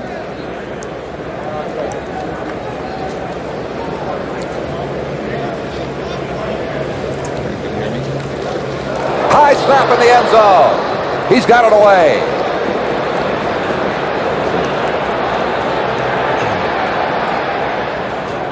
Finally coming up with the ball is Paul Williams, getting out of bounds of the 48-yard line. So again, Lancaster comes back to take over with the ball in the Montreal zone. Well, Bueno, an excellent job of knocking that high snap from center down and getting that ball away, and from the end zone, getting it out where Saskatchewan is going to start at the 47-yard line. They could have been a lot closer. Hey, Don, you mentioned that Ronnie Lancaster is going to be 40 years old. It's only 39 this week. Hate to correct you, but when you get up to the age that we are, all three of us, we're very sensitive about those things. Well, he's going to be 40, but it won't be this week, right? That's the pass for incomplete for Bob Brewer. And they're trying to reach him several times. They can't. So it goes to second down. John, that has surprised me this afternoon that Ronnie has gone to Bob Brewer so much. He caught 4 in the first half, and he's gone to him twice so far in this particular half for 6 attempts. And certainly having just come to this club, Ronnie Lancaster must feel that he can catch that ball very well. Lancaster with the all-time touchdown record of the CFL. Missouri, Vernon Perry right there trying to pick it off. It's knocked away. And once again, the Saskatchewan drive peters out. Goes to third down and 10. By the way, the man who's second all-time in touchdown passes in the CFL is sitting right next to me, Russ Jackson. I'm so far behind him that you can't even find me in the record book, I don't think. And I'll guarantee you won't catch up either. I'll take even money on that. Third down and 10.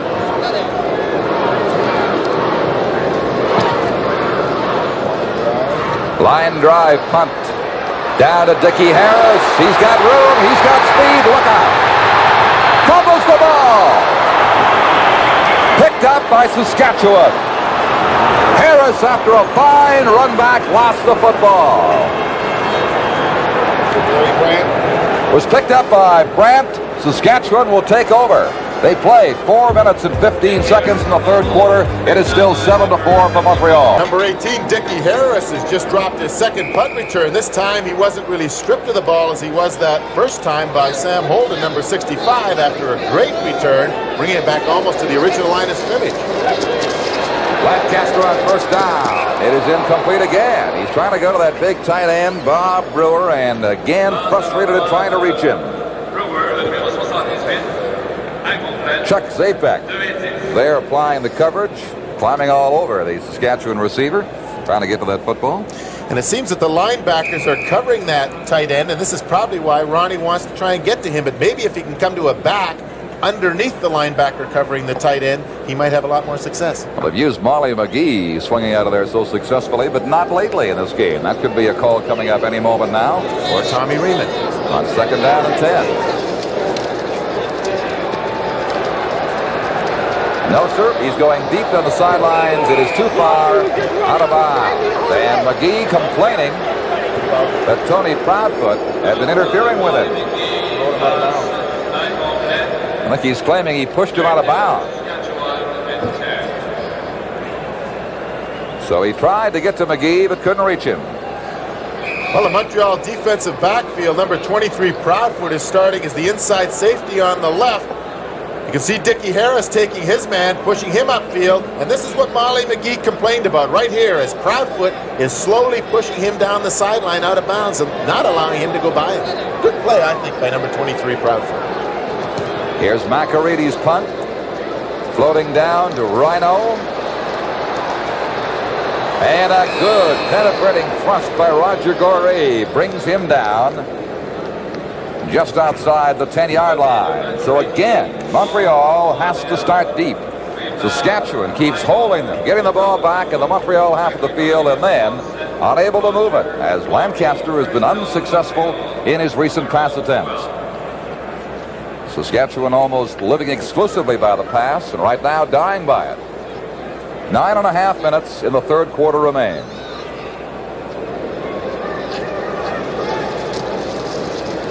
John O'Leary. And O'Leary is out to about 17. That'll be good for a gain of 5. Halfway to a first down. Goree and Wells there to contain him for the Riders. The game's only touchdown was scored by Mark Jackson. And the only reply for the Saskatchewan Roughriders from Bob McAreedy. One field goal he was good on. One he was wide on that went for a single point. Peter Dallariva, a durable member of the Alouette offensive lineup.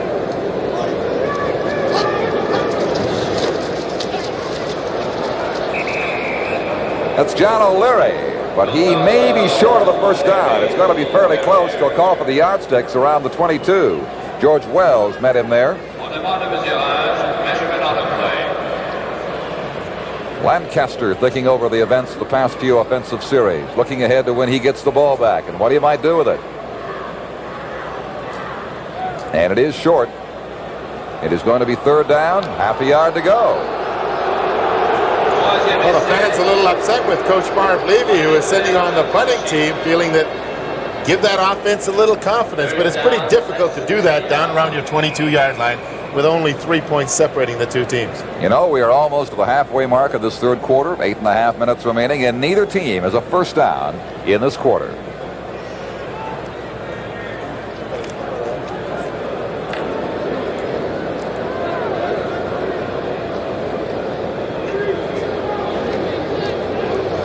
Wally Buono hoops it high and hoops it deep. 35-yard line. Williams bumped out of bounds by Larry Smith at the Saskatchewan 43. A 53-yarder by Wally Buono. And good coverage by that Montreal team going downfield, not letting Williams get outside and make a good return out of it. Push not about by Larry Smith. Reminder again that we'll have Winnipeg playing Edmonton as our Thanksgiving Day presentation for football fans across the country tomorrow afternoon. Lancaster with a first down. Here comes Bono. He's got him.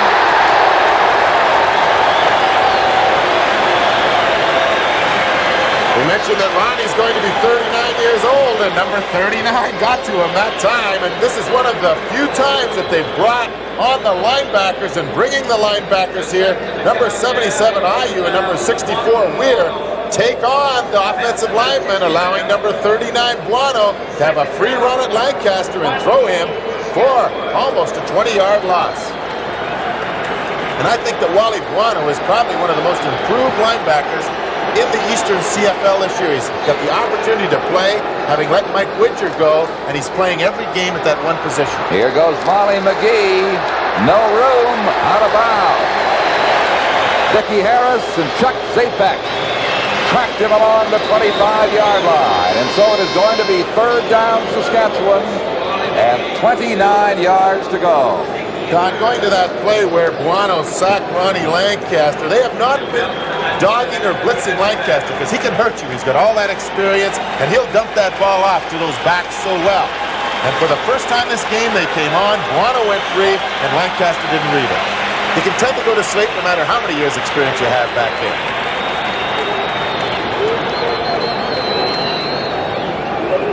Bob McAreedy.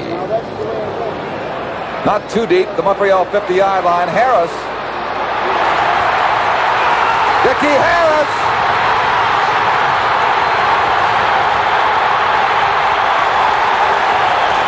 All the way down to the 10.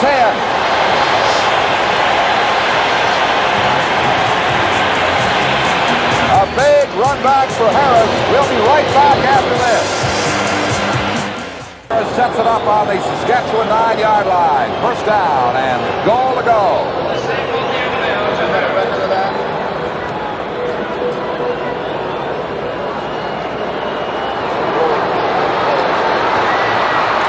Mark Jackson is down at the 23. They'll give him the 20-yard line, but it's a big loss for Montreal. Wells and Goree were there.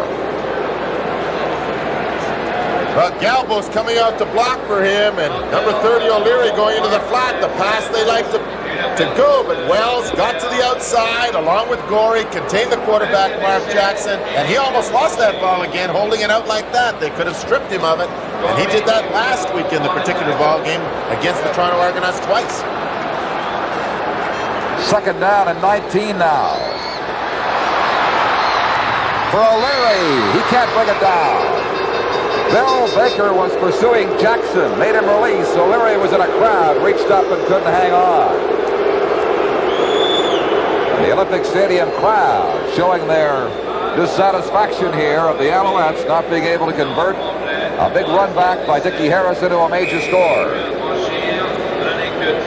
Well, we mentioned once before that in this three-game losing streak, they've had that ball 19 times. The Alouettes 19 times inside the other team's 40-yard line and have only been able to convert that many attempts into 3 touchdowns. And they have been getting the chances last week. They've got them again today, but they just can't score those 7-pointers. They get 3 from Don Sweet. And now it is Montreal 10, Saskatchewan 4. Placement de Don Sweet, réussi de la ligne de 26 verges. Sweet with 141 points last year. A 26-yard field goal gives his team a lead of 6. Don, we tend to forget with Dickie Harris returning that punt, setting them up on the 10-yard line, that for 2 successive years he returned punts for over 1,000 yards with the Alouettes, but was second to Johnny Rogers, who everybody looked at as being the premier punt returner in the CFL. Well, he and Rhino have more than made up for the loss of Johnny Rogers. First down, the 35-yard line. Saskatchewan goes from there, and Riemann is run down for no gain. Glenn Weir and Gordon Judges there. Talking to Glenn Weir, number 64, before the ball game, he liked the weather as it was pelting down rain very hard. He said, this is better for us defensively. He said, we're going to win the battle down there defensively against the offense. Piece of glass apparently has fallen out in that area there and has fallen down below. I hope it didn't injure anybody. All right. Again, good defensive reaction by Carl Cornell on Tommy Riemann, and Saskatchewan will give the ball up again. There's Dennis Franklin, the former Argonaut, not given a real shot at the quarterbacking job in Toronto. Called in this week to back up Mark Jackson. Now you see him warming up. We might see Dennis Franklin shortly. Not quite prepared with only 3 or 4 days in camp. But Marv Levy, well, he may be getting a little desperate right now. Cal Murphy, the offensive line coach, was talking to Dennis Franklin, which means that he might be talking about sending him in. Here's McAreedy giving the ball up on a good punt. Back to the 25-yard line for Rhino. And as Russ said, Montreal getting good returns from Rhino and Harris. Cleveland Van stopped Rhino that time at the 36. He brought it back 11 yards. Well, Jackson is going in for this sequence. Number 8 going back in, and the fans being a little critical, maybe too quickly on a young rookie who's had some problems here. Well, he's got his team into a 6-point lead despite the frustrations. They must not forget the fact that the Alouettes lead in the ball game. From the 36-yard line, Larry Smith in motion. This is John O'Leary. No room for him. Good inside reaction by the Saskatchewan Roughriders, Luke Clare and George Wells to contain him. And the game is nil. It's going to be second down and 10. There's the time remaining. We're in the third quarter. It is 10-4. Montreal leading Saskatchewan. Gain of 1 yard. Second down, 9 Alouettes. 7 attempts, 1 completion for Mark Jackson. Here comes try number 8. Good. Peter Delareva. First down. Ted Provost and Randy Graham covering for the Riders. That's the first time they've gone to Delareva all day. We'll be right back from Montreal, but first let's pause for just a moment. Look at the sky that has been that color over much of Ontario and Quebec for 2 weeks now. At grab day, the spectators under cover, the players on a wet field. And a first down, it is John O'Leary collecting about 3 for the Montreal Alouettes from midfield down near the Saskatchewan 52-yard line.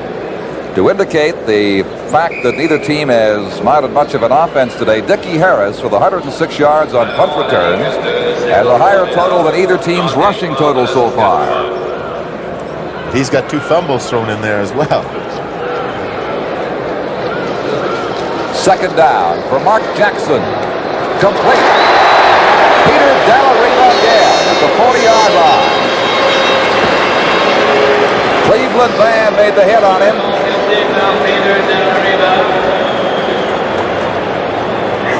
And it's amazing how when a quarterback discovers a receiver he may have neglected for a while, he tends to go back to the well. There's a shot of Peter Dallarino on the Olympic scoreboard. And he took that last one away from a pretty good middle linebacker, number 72, Cleveland Van. So it's first down from the 40. Rick Galvos fights for about 3, reaching into the 37 where Ron Chirkus contains him. It's got to be second down at about 7. Marv Levy looking on, and I'm sure he hopes that Mark Jackson will change this pattern a little bit. He's running on first down, passing on second down, and it makes it a little easier for the defense. 1:21 and counting here in the third quarter. Second down, about 7.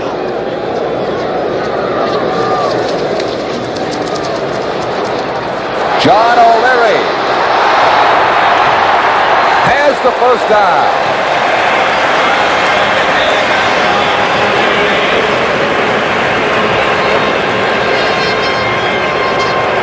From the end zone, we're going to see the classic example of a running back versus a linebacker. A little dump pass from the quarterback out to O'Leary, and there's O'Leary, number 30, on number 31, the linebacker Luke Clare, and this time the running back won. He lost control of the ball, but they got it back. So Montreal will keep it first down from the Saskatchewan 27-yard line.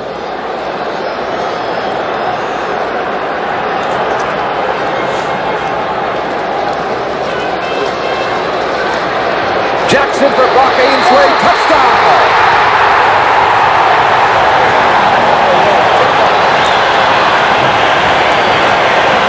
One of those situations where we could have had an interception, and our run back, number 27, Paul Williams, was covering number 19, Brock Ainsley, and Jackson, I think, is the happiest person in this ballpark right now. Number 8 coming out the field, and the fans are cheering him. And Jackson going back to throw this ball. Number 27, Paul Williams, is man-to-man on number 19, Brock Ainsley. He goes for the interception right now. And instead of getting the interception, tips the ball ahead, and Brock Ainsley, after tipping it once himself, makes just a great catch in the end zone to bring this crowd at Olympic Stadium of over 50,000 to their feet. There's the point after by Don Sweet. So Montreal finally puts it together, traveling 74 yards in 7 plays for the score. And you have to feel a little sorry for Paul Williams, who, as Russ said, was lining it up for the interception, redirected the ball to Brock Ainsley, who made a great extension for the touchdown catch. And it's 17-4 Montreal. And we were talking about number 20, Dennis Franklin, coming in on that particular series, and look what happened. Maybe a little pressure, and Jackson came through. But that is Brock Ainsley's first touchdown since he scored those 2 in Ottawa from Sonny Wade. One on that 105-yard touchdown catch, and then another one later in the ballgame. 18 seconds left in the third quarter. There's Williams on the right, Walters on the left at the Saskatchewan 5-yard line. I'd like to remind you while we have a moment, World Series action's coming up on CBC next week. But first of all, we'll have to determine if it's going to be the Yankees or the Royals to face the Dodgers. They'll take care of that tonight. Who are you picking, Don? Oh, that's a toy and car. A toy and cosh, yes. You're not too nervous. No. Well, is it a team that builds a championship, or is it a team that buys one? That's what it's up to tonight. Williams decides not to get his feet wet, steps out at the 25-yard line, and Saskatchewan will start from there.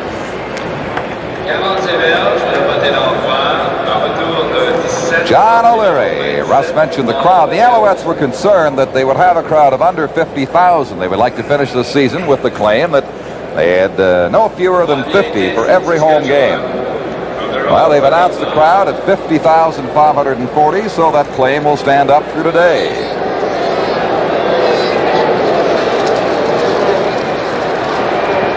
Molly McGee. And he was taken down by Tony Brownfoot, the first man to meet him in an open field situation. And so, at the end of the third quarter, the score is Montreal 17 and Saskatchewan 4. Season with close playoff races in East and West Conferences. Keep up to date with game-by-game highlights on the CFL this week. Check your local listings. Dickie Harris, number 18 from South Carolina University, at 5'11", 180 pounds, just has been doing a great job returning those punts and playing that cornerback spot for the Montreal Alouettes today. Lancaster.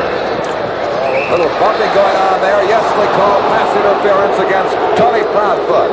Brian O'Hara on the sidelines was trying to bring the ball down. He got a belt in the back from the Alouette defender, and that goes as a completion, likely a first down right there.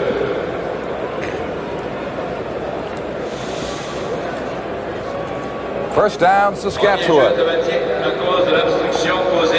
just into quarter four, and it's 17-4 for Montreal. The Lancaster magic has yet to show itself here. First down, Saskatchewan. Ronnie Lancaster going back to throw this ball now, just before the pass interference, and Glenn Weir and Gordon Judges, 64 and 75, the Bobsey twins inside, putting the pressure on. Underthrown. Almost picked off by Marvin Davis. Intended for Bob Brewer. Well, Marv Levy looking a little happier now, along with Cal Murphy, than we saw earlier. Well, Cal Murphy cheering from the sideline. The Alouette defense now, knowing that Ronnie has to throw the ball, is going with a three-man front and dropping number 66 Marvin Davis off as a linebacker on many of these offensive plays.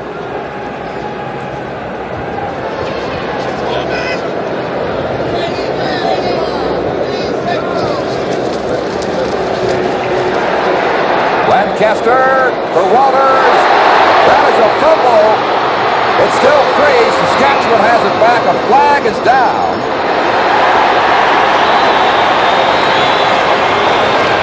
We'll have to wait and see what has happened here, because that ball was touched by quite a few people, and they might have called the Saskatchewan team for keeping an Alouette player from getting to the ball. That appears to be it.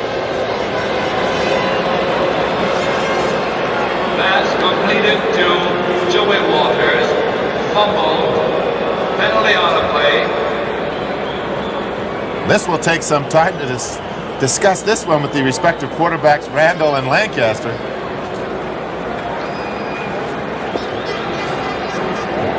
The ball bounded free. Lancaster shaking his head about it. Apparently they have ruled that a Saskatchewan player interfered with the potential Montreal recovery of that ball. Bill Dell now talking with Ronnie Lancaster, and he doesn't like what he's hearing. Now Dell will explain it to us.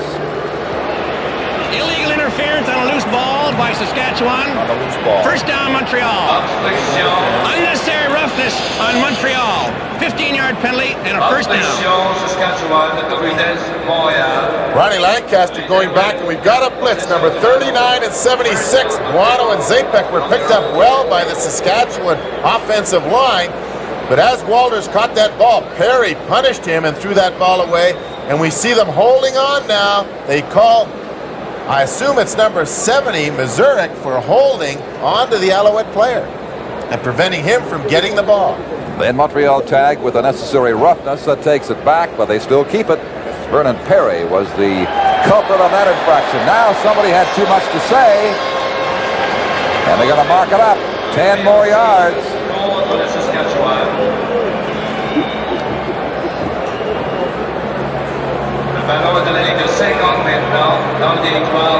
And Montreal will go from the 50-yard line.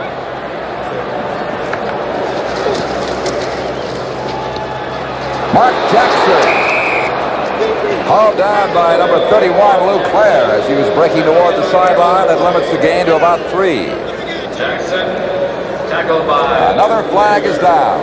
Jackson going down here with a fake to Galbos, and Baker, he doesn't know Jackson's got the ball right now. He hit him, but he turned around thinking Galbos had the ball going off tackle. But there is a flag down, and we'll have to see again what this penalty is for. Paul Williams is called for unnecessary roughness. So Saskatchewan now venting their frustration and picking up some very, very costly penalties. Well, again, with the score 17-4, they were within those 2 converted touchdowns, and now with these penalties, moving Montreal within field goal range, it could put them more than those 2 converted touchdowns ahead, with just over 13 minutes left in this game. Jackson's first down play. John O'Leary. O'Leary down to about the 22. Another penalty marker has been dropped. As Baker and Jackson exchange pleasantries. There's Joe Barnes. There's a faint smile on his face right now. I think this call, Russ, is for blocking before that ball was thrown. Before that ball was in the air. Marv Levy doesn't like this call. I like, though, Don Jackson throwing on first down. We talked about that last drive where it was run and pass, run and pass. Peter. It's number 55, Barry Randall, coming out for further clarification on that call from referee Bill Dell. Talk about number 55. He's the veteran of this club, and there are only actually 2 other Alouette players that have been in Alouette longer than him. 74 in Montreal. Doesn't matter. Number 74 called for that illegal interference before the ball, and Barry Randall, number 55, as I mentioned, is the veteran here, and only Herb Trawick, who was with the Alouettes for 12 years, and Ted Elsby 11, have been there longer. Della Riva going downfield, number 74. The ball has not been thrown yet, and he's blocking on number 72, which means he's preventing him from getting into the play or near the interception. O'Leary lining up to throw. No good. He overthrew his target. It was number 22, Bob Gaddis, with Steve Dennis covering him. That's the second pass thrown by O'Leary today. And now he's 1 for 2. Well, the first time it was the big play leading to that Mark Jackson touchdown in the second quarter. It is now second down and 20 for Montreal from Saskatchewan's 42. 17-4 for the Alouettes.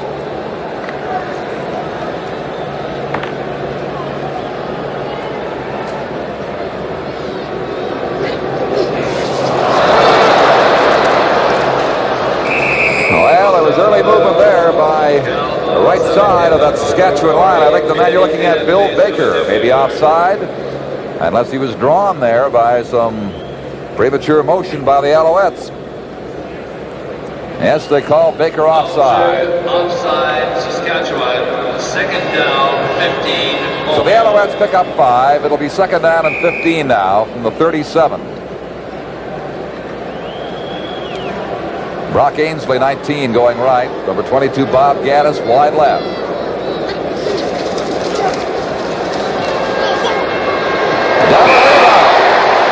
Out of bounds at the 28. Now they are 6 yards away from a first down. Peter Della Riva, they couldn't find in the first half as far as pass completions were concerned. Again, Jackson getting good protection, and Peter Della Riva making one of those typical patented catches for his third catch for 40 yards this afternoon, all in this second half. On third down, DeTilio in the hold for Don Sweet, a 35-yard Montreal field goal attempt.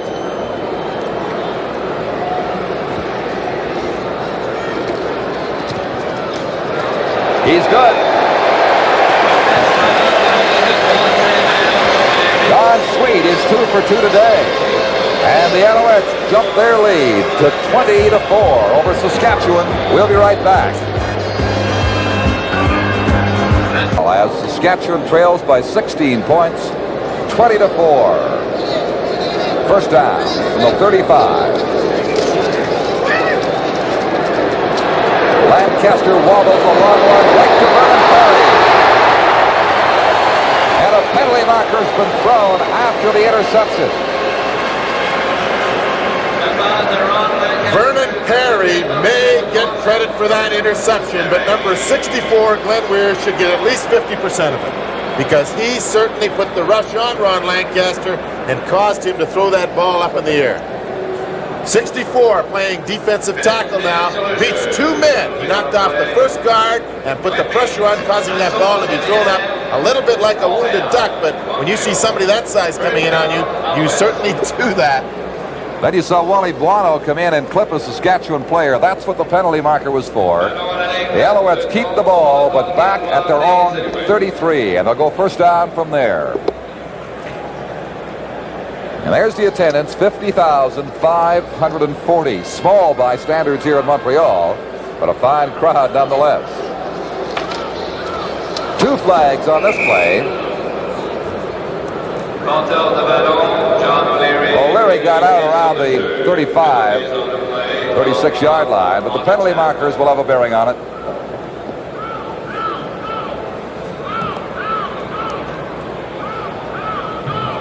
O'Leary was tremendously effective in Montreal's early season winning streak. Offside, 37, Saskatchewan. Gorey is offside for the Riders. O'Leary got 4, and the penalty's worth 5. They'll take that. First down and 5. Lancaster, 19 interceptions this season. You just saw number 19. And he's had 3 of them this afternoon.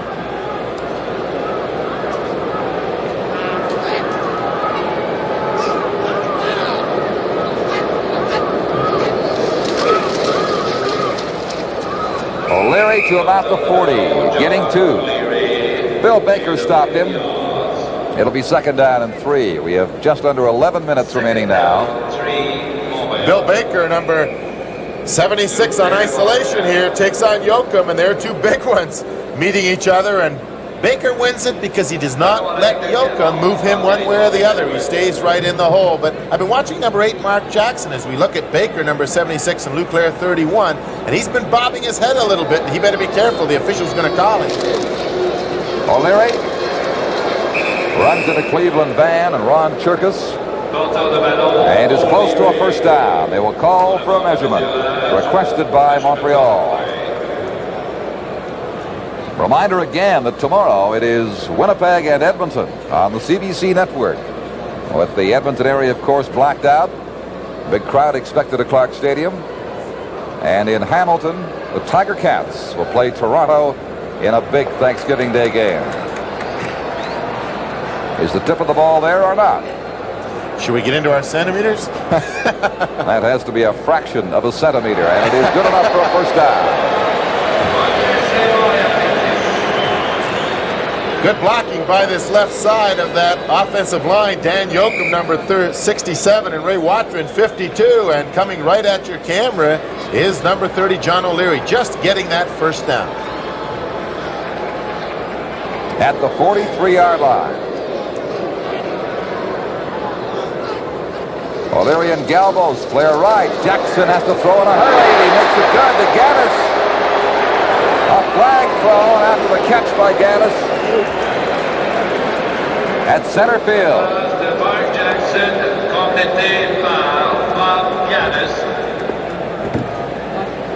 Might have called a clip on Montreal player after Gaddis made the catch. It appeared to be Peter Dallariva. On the tackle. Jackson, with all the motion going to the right, came this way, and Baker didn't take the fake, and he almost got to him here. He did a good job of getting the ball out to Gaddis.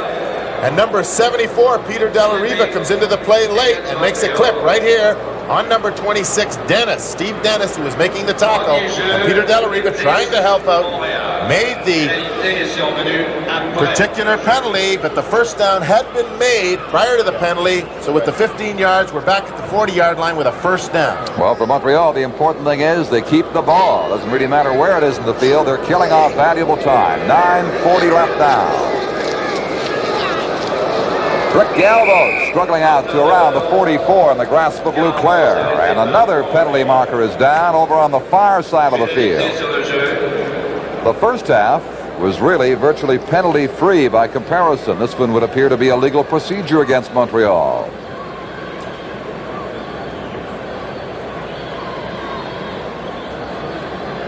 Here's referee Bill Dell again. Illegal procedure, number 36, Montreal. That's Larry Smith.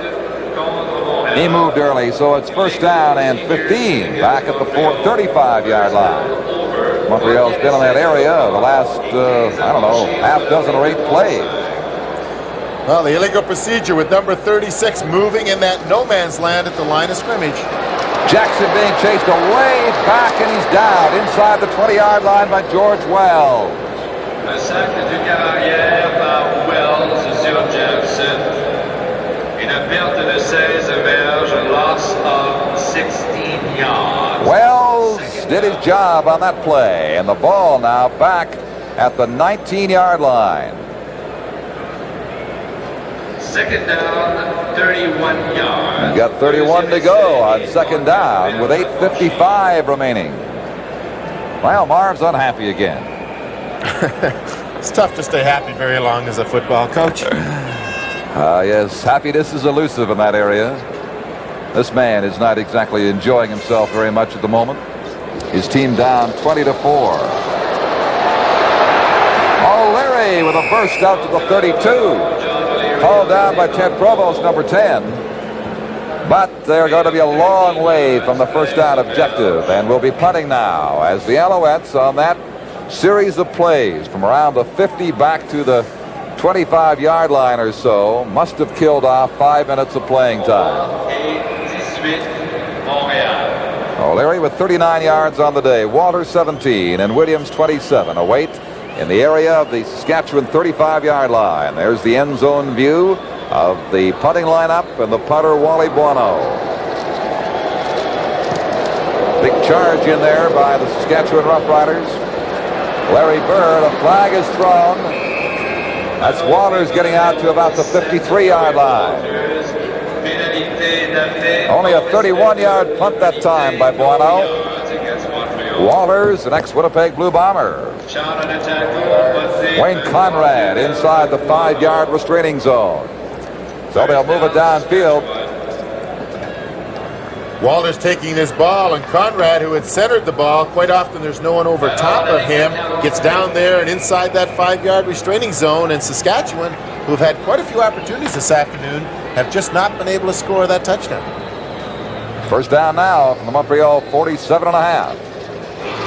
Draw play. Riemann bumps Harris. Zapek escorts him out of bounds, along with Glenn Weir. But the gain is 5 to 6 yards. 7 minutes and 55 seconds remaining. If the Roughriders are to come back, they'll have to get moving quickly. They trail by 16 points thanks to a 10-point Montreal outburst in the third quarter and 3 so far here in the fourth. The Riders have not scored since the second quarter, a single and a field goal. That is in behind Walter. Lancaster drifted that pass out there, way behind his target. Ronnie started the day rather impressively, and in the second half particularly, with pressure from the Montreal defense, his passing game has been anything but crisp. Not the Ron Lancaster style we've come to know. We have to give a lot of credit to that Montreal defensive secondary as well as the linebackers who have done a good job of shutting off McGee and Riemann coming out of the backfield, where Ronnie likes to go and was going early in the ballgame. Molly McGee tries to one-hand the ball and can't bring it in. So it goes to third down. And they'll give the ball up, or the turnover now on the third down play goes to first down. A turnover for the Alouettes. Saskatchewan running out of hope and running out of time. We'll be back right after this.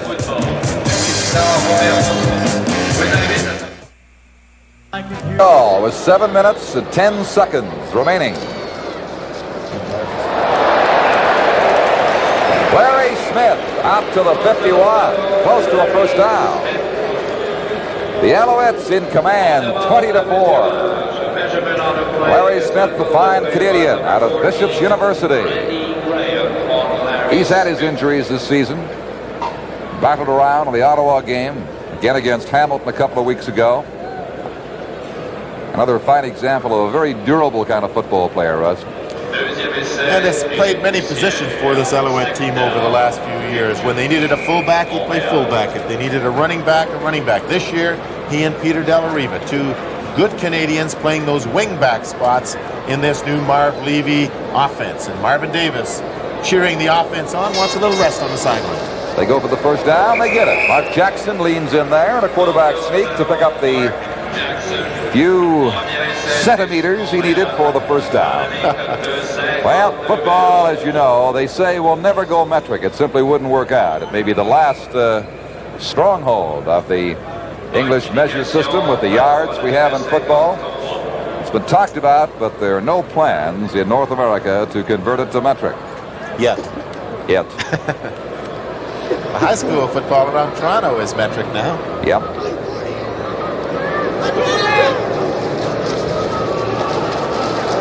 Rick Galvo to the 50-yard line of Saskatchewan. He picks up 7. Don, you can see the momentum changing now with the Montreal offensive line feeling they can dominate that defensive front four of the Saskatchewan Roughriders, and they're able to run. O'Leary and Galvos in there and make those first downs or the second down plays, 2nd and 3, 2nd and 4. 2nd and 3 right now from the 50. Jackson's going to hang on to it and looks for the marker and is a yard away from it. Around the 48. Cleveland Van, number 72, forced him. Number 72, Cleveland Van, playing that middle linebacker spot, is one of the best ones out west, and he comes straight across field with no one touching him and makes the good contact to push Jackson out of bounds before he could get to that first down marker to leave them a yard and a half short of that first down. But he's been one of the real finds for Saskatchewan over the last couple of years and has moved into that middle linebacker spot that is so important for any defense to have a key man in the middle of that defense, and he has done it for the Rough Riders of Saskatchewan. Who will get the ball back with 5:15 remaining. 3rd down, a yard and a half. 1-0. Pops it high, not too deep.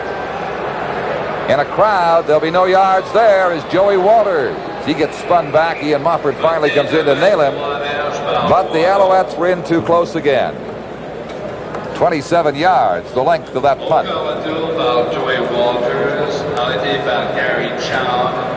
Guano not getting that ball up too high, and again as Walters receives this punt, the Montreal Alouettes, 2 or 3 of them within that 5-yard restraining zone, moving the ball up now just outside the 35-yard line, where Ronnie Lancaster and the Rough Riders will attempt again to get something moving. Well, he's worked so many miracles before. He may have to dig very deep to produce one today to offset the 16-point Montreal lead with 4 minutes and 50 seconds remaining. Montreal 20, Saskatchewan 4.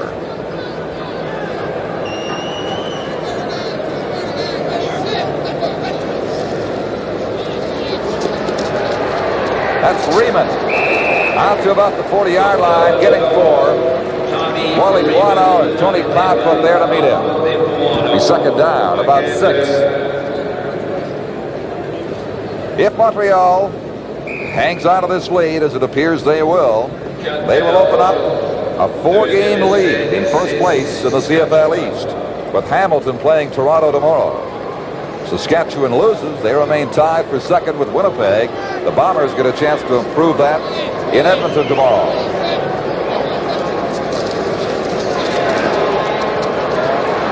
O'Hara. He was cut down by Carl Cornell around the 54-yard line. That'll be a first down. There's an injured Saskatchewan player down now. It's Steve Mazurek in front of the Montreal bench. I believe that's the first time we've seen a player really shaken up today. Sandy Archer, you'll see there, a veteran Saskatchewan trainer, comes out to give Mazurek assistance. And number 74, Jerry Fellner, will come in to replace Mazurek at this time as one of the wide receivers. And I don't think he's bringing any advice in for number 23. No, I don't think that's required right now. Ronnie knows what has to be done. The question is, can it be done in the time remaining against this very strong Montreal defensive club?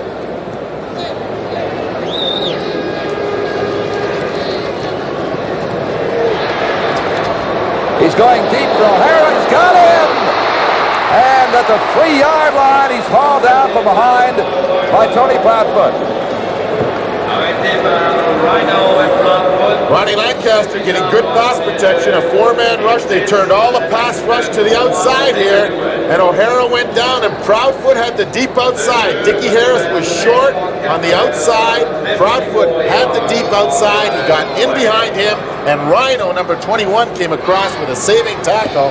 Otherwise, number 16, O'Hara, would have been in the end zone. 3 minutes left. And if they score, we could probably look at an attempt at a 2-point conversion. Raymond down around the 1-yard line gets turned back. As they battle for the football, it was stolen from him by Proudfoot. But it remains in Saskatchewan's possession. We'll be right back with 3 minutes to play. Yard line.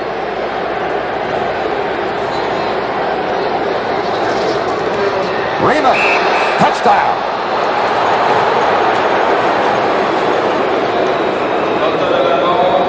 So as Russ suggested, the 2-point conversion now.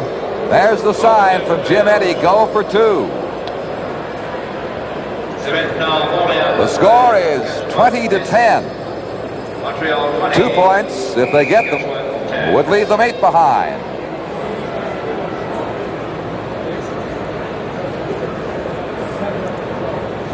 O'Hara's catch, the key factor in that touchdown drive.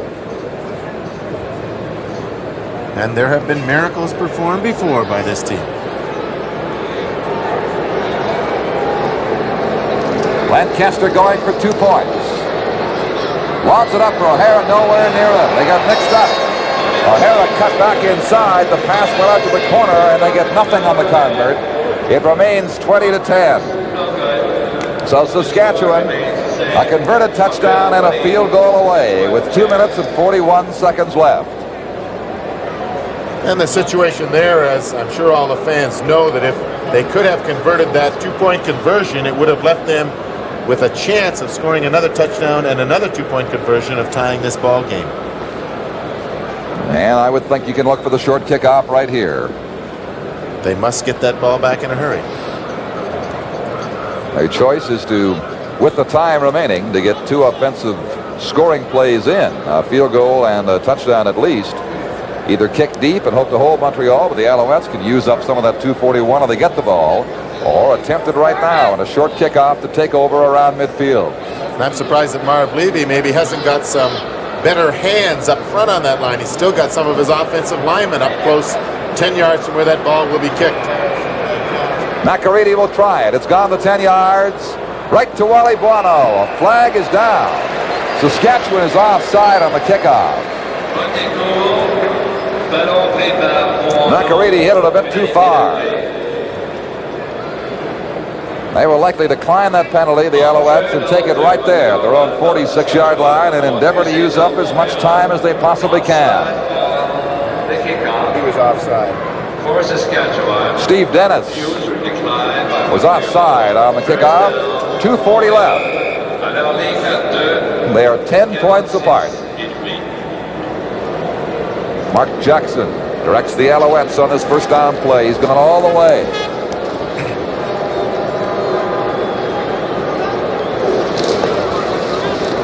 Larry Smith, a couple for him around the 49. 2:23 remaining now. Of course, as you know, the running plays absorb much more time, and from both a safety standpoint and a time-consuming standpoint, that is the route the Alouettes can be expected to go.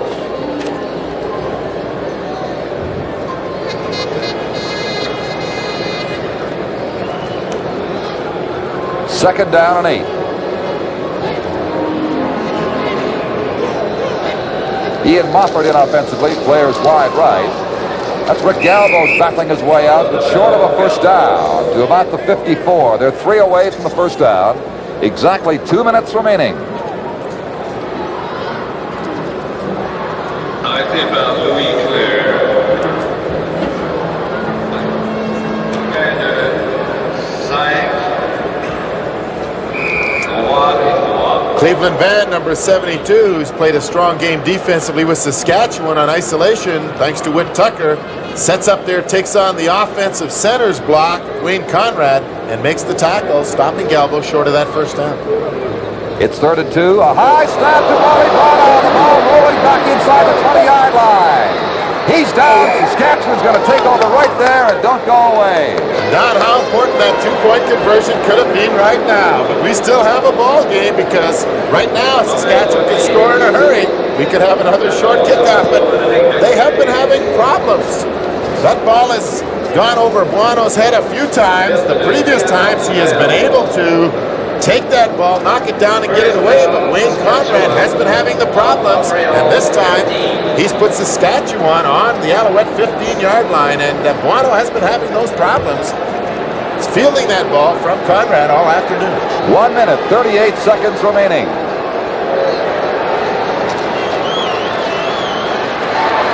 Two flags thrown into the end zone. Touchdown catch blocked by Walters. He had the ball and lost it. Well, we've got interference, but I don't know who it's on.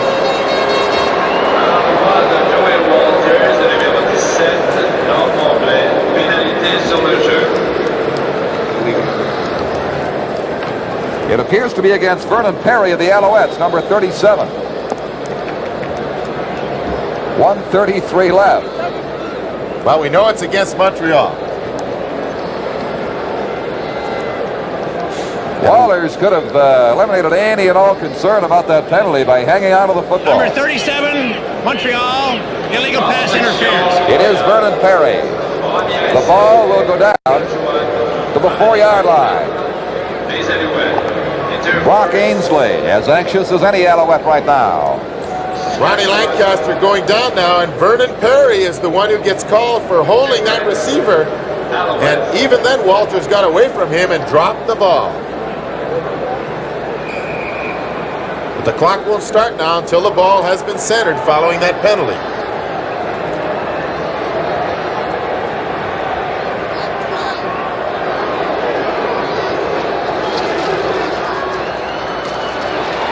Lancaster into the end zone.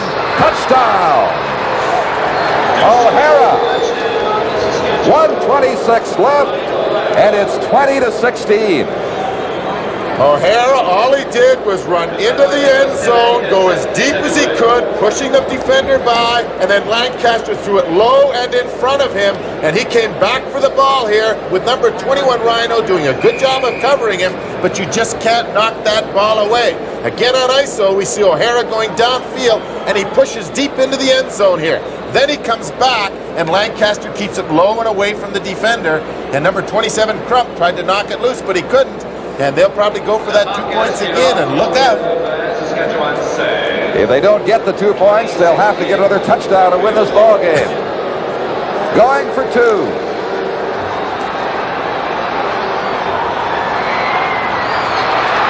They've got it. Right. And we have a ball game here. Number 78, Bob Brewer, that new tight end. They went to him for the big 2 points, and we talked about excitement, we talked about miracles, and number 23 has pulled a lot of them.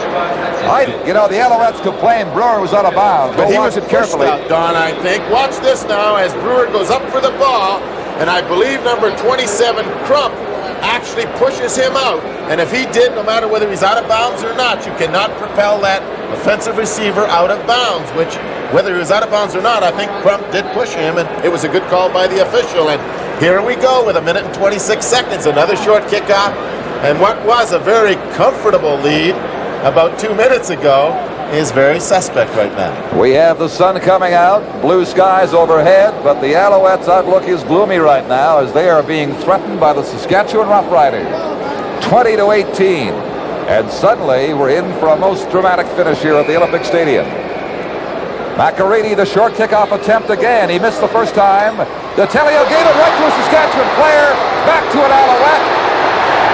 Montreal has got it. What a chance there for the Roughriders. But the Alouettes come up with a football. Well, Macariti did a great job this time because he hit the best chip shot you will ever see a guy kick. He's got that thing way up in the air now. He's given his people time to get down there, and as the ball comes, it is knocked away from that receiver, and number 10, Ted Provost, seemed to have the best shot at it for the Saskatchewan team, but his counter number 10, Mofford, it was Detilio, number 9, who really got wiped out when he made that original hit and contact with the ball, but it was Mofford, number 10, who came up with the big play for the Alouettes. Here's Rick Galvos. Saskatchewan contains him right around the 52-yard line. But Macariti, Don, couldn't have kicked that ball any better. He chipped that thing up in the air, and they just drilled number 9, Detilio, and the ball popped right to Ted Provost, number 10. Well, he had a rehearsal a few plays ago, one that misfired. He kicked that one, as you said, just about perfectly. 57 seconds, the clock moving down now. Second down for Montreal.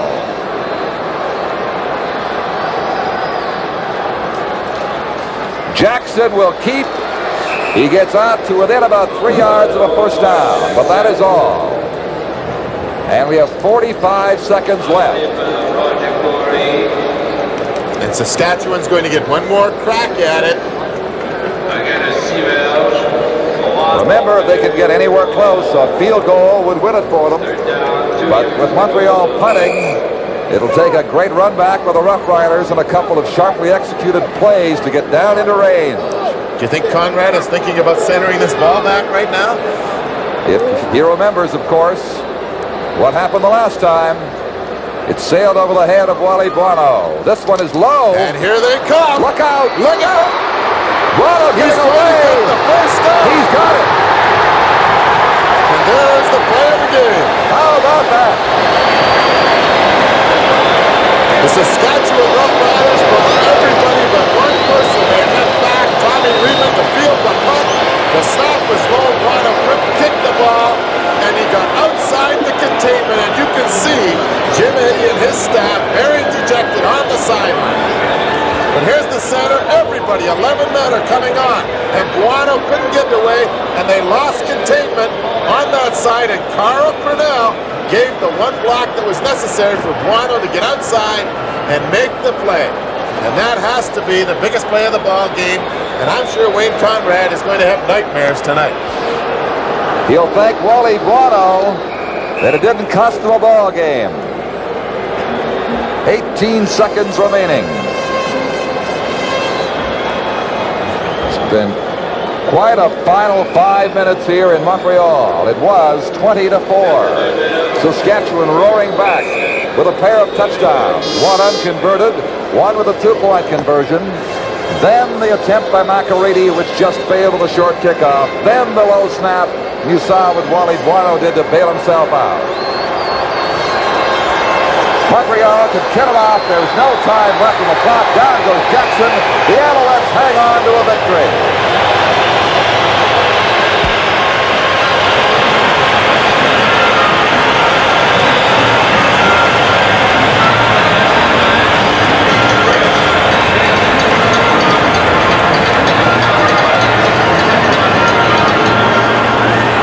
Jim Eddy walks away still unsure as to how his defenders allowed Wally Buono to get away.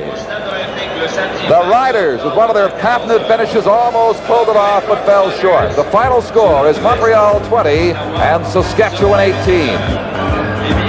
Yes, it is that time when all three major sports overlap, baseball, hockey, and football. In football, I'll tell you, the Saskatchewan Roughriders almost overlapped the Montreal Alouettes in the dying minutes of today's game, just when we thought that the Montreal Alouettes were going to have to do nothing more, really, than just play out the clock. With me is Joe Barnes and Sonny Wade, two guys who should... Did you guys pay to get in here today? Should have. Joe, how did you see the game from the sidelines? Well, I thought our defense done just another tremendous job, just like they have all year, and the offense had some trouble moving the ball, but once again they came in with the touchdowns when they needed them. We want to know personally about you. What's the situation? Well, I hope to be back for the playoffs. I'm feeling pretty good right now. The shoulder's feeling much better, and I'm getting a little movement in it, and with God willing, I'll be back shortly. Everybody had you written off for the playoffs, though. That's a pretty tough one to come back from. Well, Dr. Percy, who did the operation, did just a tremendous job, and he's already checked the shoulder. And matter of fact, I started my therapy exercises last week, and it's feeling much better, and he says I should be throwing next week. It was my misfortune to be standing right there at the sidelines when you did get decked in that Toronto game and hurt yourself. You knew right away. You were in an awful lot of pain as soon as you rolled over. Yeah, that's the second time I hurt the shoulder, and the second time for a shoulder separation, so I knew what the pain was like. Is this going to bug you at all when you do get back into action? No, and you can't think about that. When you start thinking about getting hurt, that's when you usually get hurt, so I'm just going to go back and play as physical as I have been. Well, let's continue our visit with the walking wounded and go over to Sonny Wade. What's the story with you now? Well, Tom, I'm feeling much better now. I've taken a couple weeks off. I got a little shoulder and chest injury against Hamilton a couple weeks ago, but I've been improving steadily each day. Yeah, you seem to be well, first of all, it was your shoulder when you came off the field in Hamilton, and then you started to feel some pain in the chest. What did they diagnose it, or indeed have they found out what's wrong? Well, the doctor told me that he thought maybe there's some sprung or torn cartilage around the rib cage right off the sternum. So, he doesn't know how severe the injury is. It's really tough to tell this time, and see how it responds to treatment. And like I said, it's been doing better each day. The coach was telling us that he thought, and I guess maybe you did too when you came out of Hamilton, that you'd be ready to go the following week. Well, you just couldn't throw the ball, huh? No, it was really sore, and that's a part of your body that you use when you throw the ball. And I was just, kind of handicapped so bad I just really couldn't throw it. Now, you're quite a different quarterback from Joe Barnes. I'm not asking you to compare yourselves with each other, but your drop back, Sonny, how did you adjust in that game against the Ottawa Roughriders? In other words, from the game that Joe Barnes would have called, perhaps. Well, our offense is diversified enough where we do have, rollout type passes and drop back passes. So, it's at the quarterback's disposal to use what he, feels he can operate within and what he needs to move the ball. So, I'm not saying my play selection would be the same as Joe's, but like I said, our offense has got diversification enough where we can use what we want. It must seem very strange to sit on the sidelines and have to, small s, suffer through some of the growing pains that Mark Jackson is going through. Yeah, but, like Joe was saying, I think he did a good job. Our defense played very well, kept us in the ball game, and we got points when we, really needed them, and I think he did a good job. When are you coming back?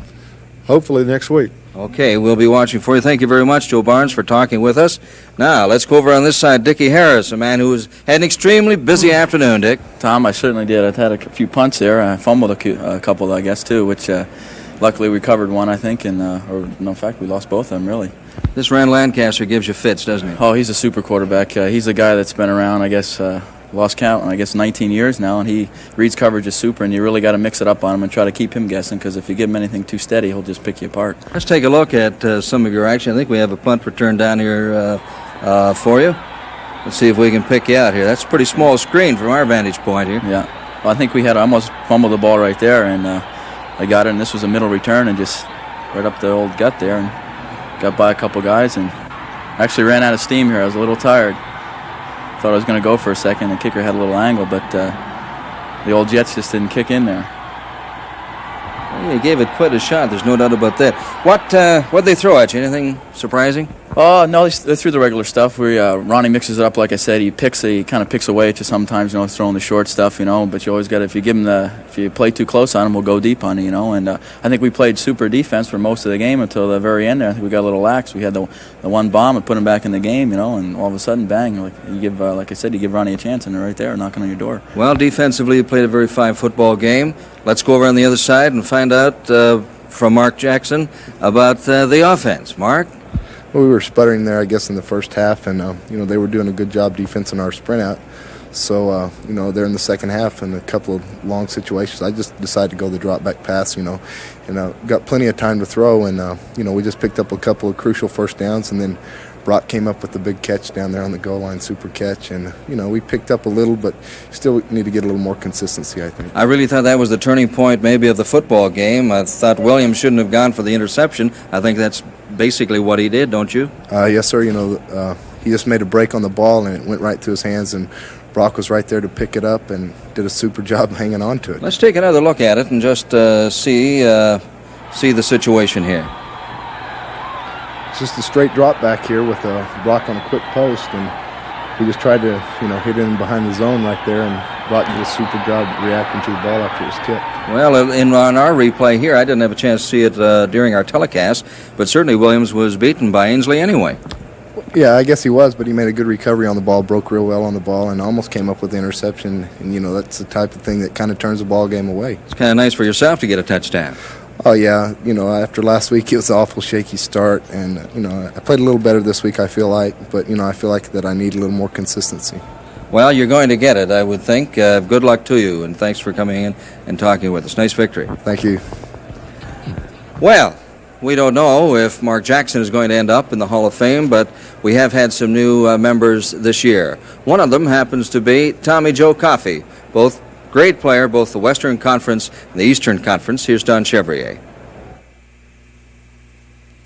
Tom, West Texas State and Edmonton are a couple of thousand miles apart. You made that long trip to launch your career, and as I recall in those days, you were pretty well known as a field goal man.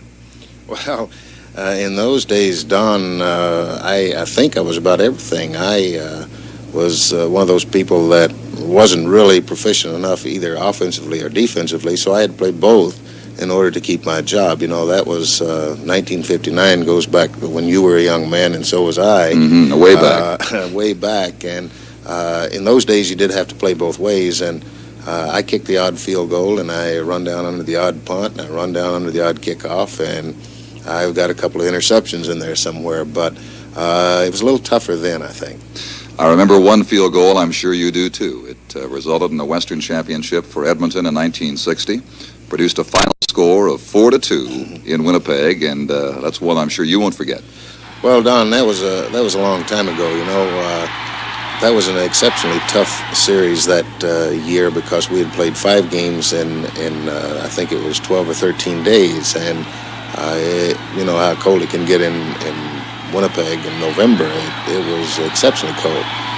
And the thing I remember best about that was the fellow holding the ball, Don Getty, will still swear to this day that the first one was in there. Mm-hmm. And so will I. And I think when people go to recalling that particular field goal, it's referred to as a second chance field goal because I had missed one from a shorter distance 30 seconds before that, and then I got fortunate and made the last one, which put us in the Grey Cup.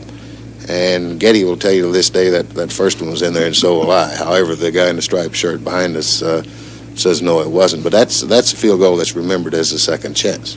Now, you were young, you were in your early 20s, and shortly after that decided to jump out of football for a while and go into business. Well, it was a combination of things, Don.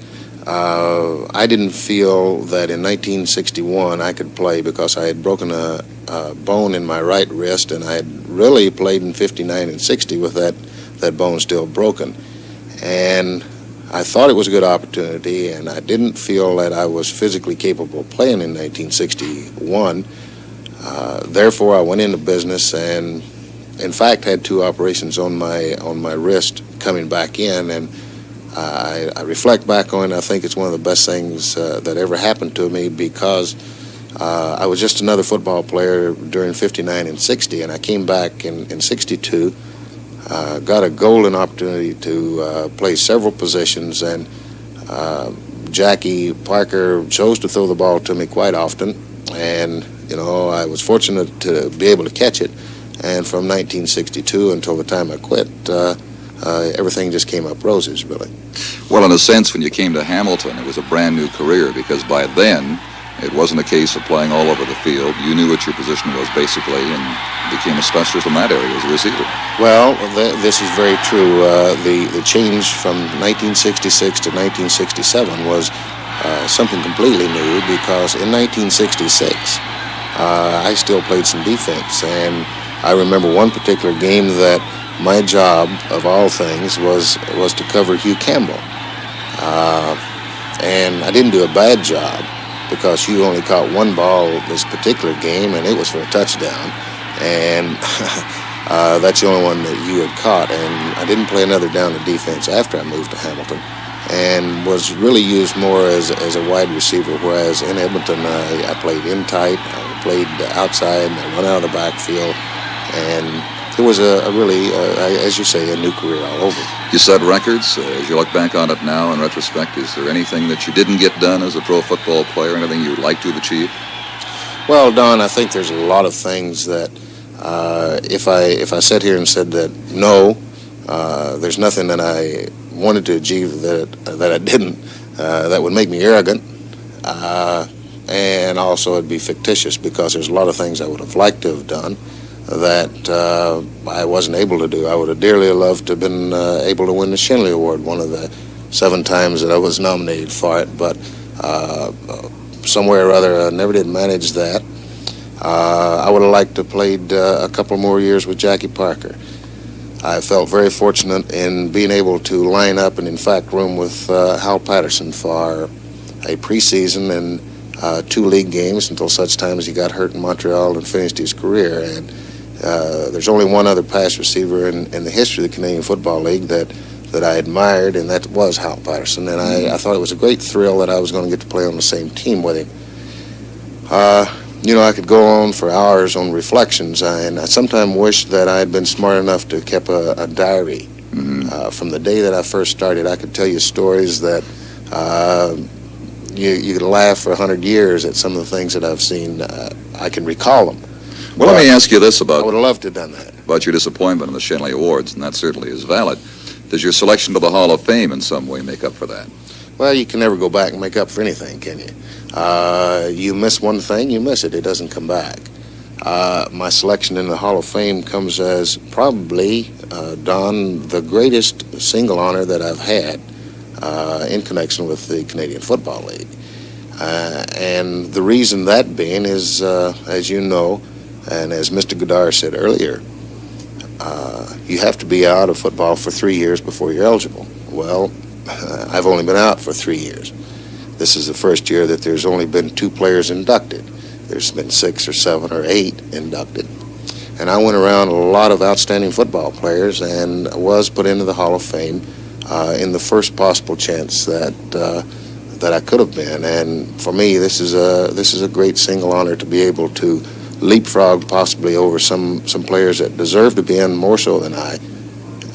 And I think that is one of the biggest thrills that I've had, not being necessarily put in the Hall of Fame.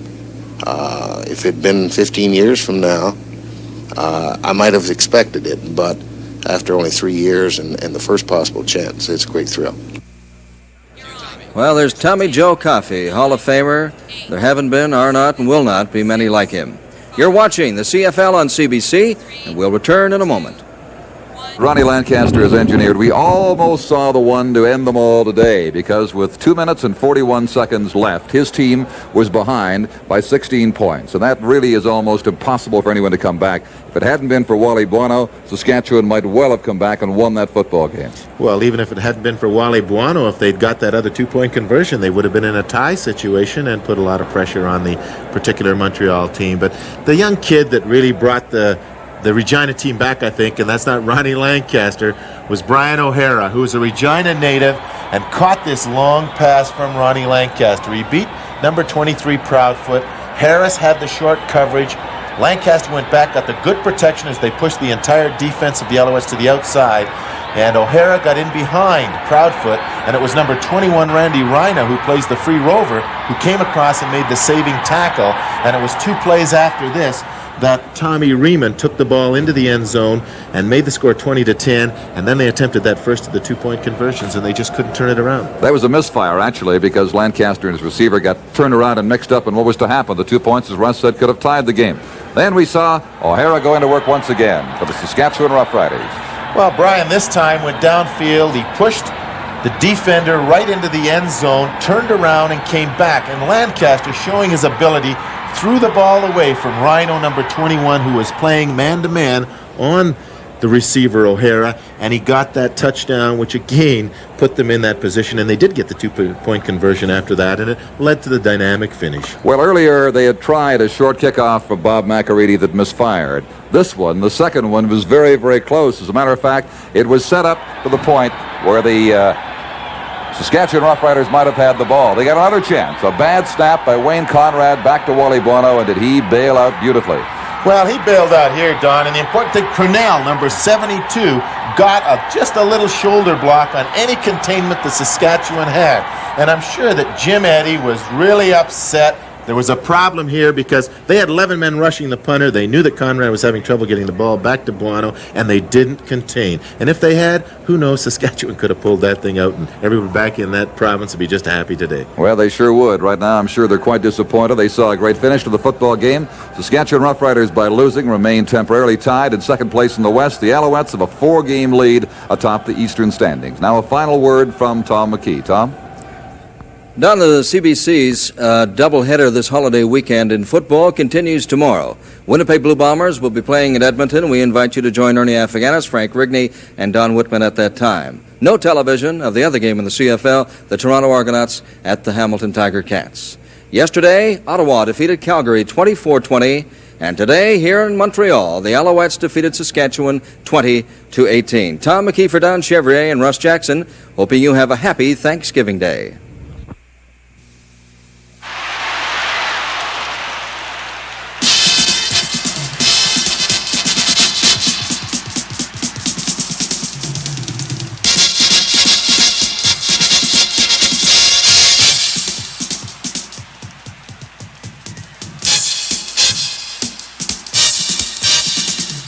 CBC presents Canadian Professional Football.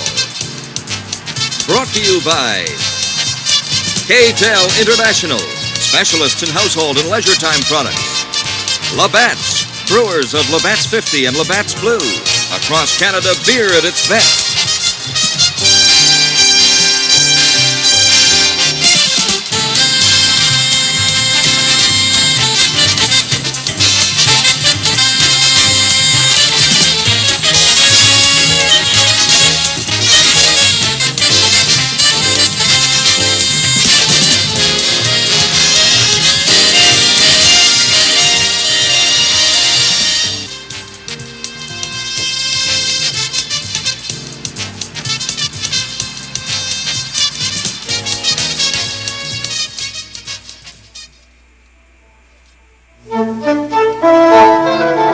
This is CBC,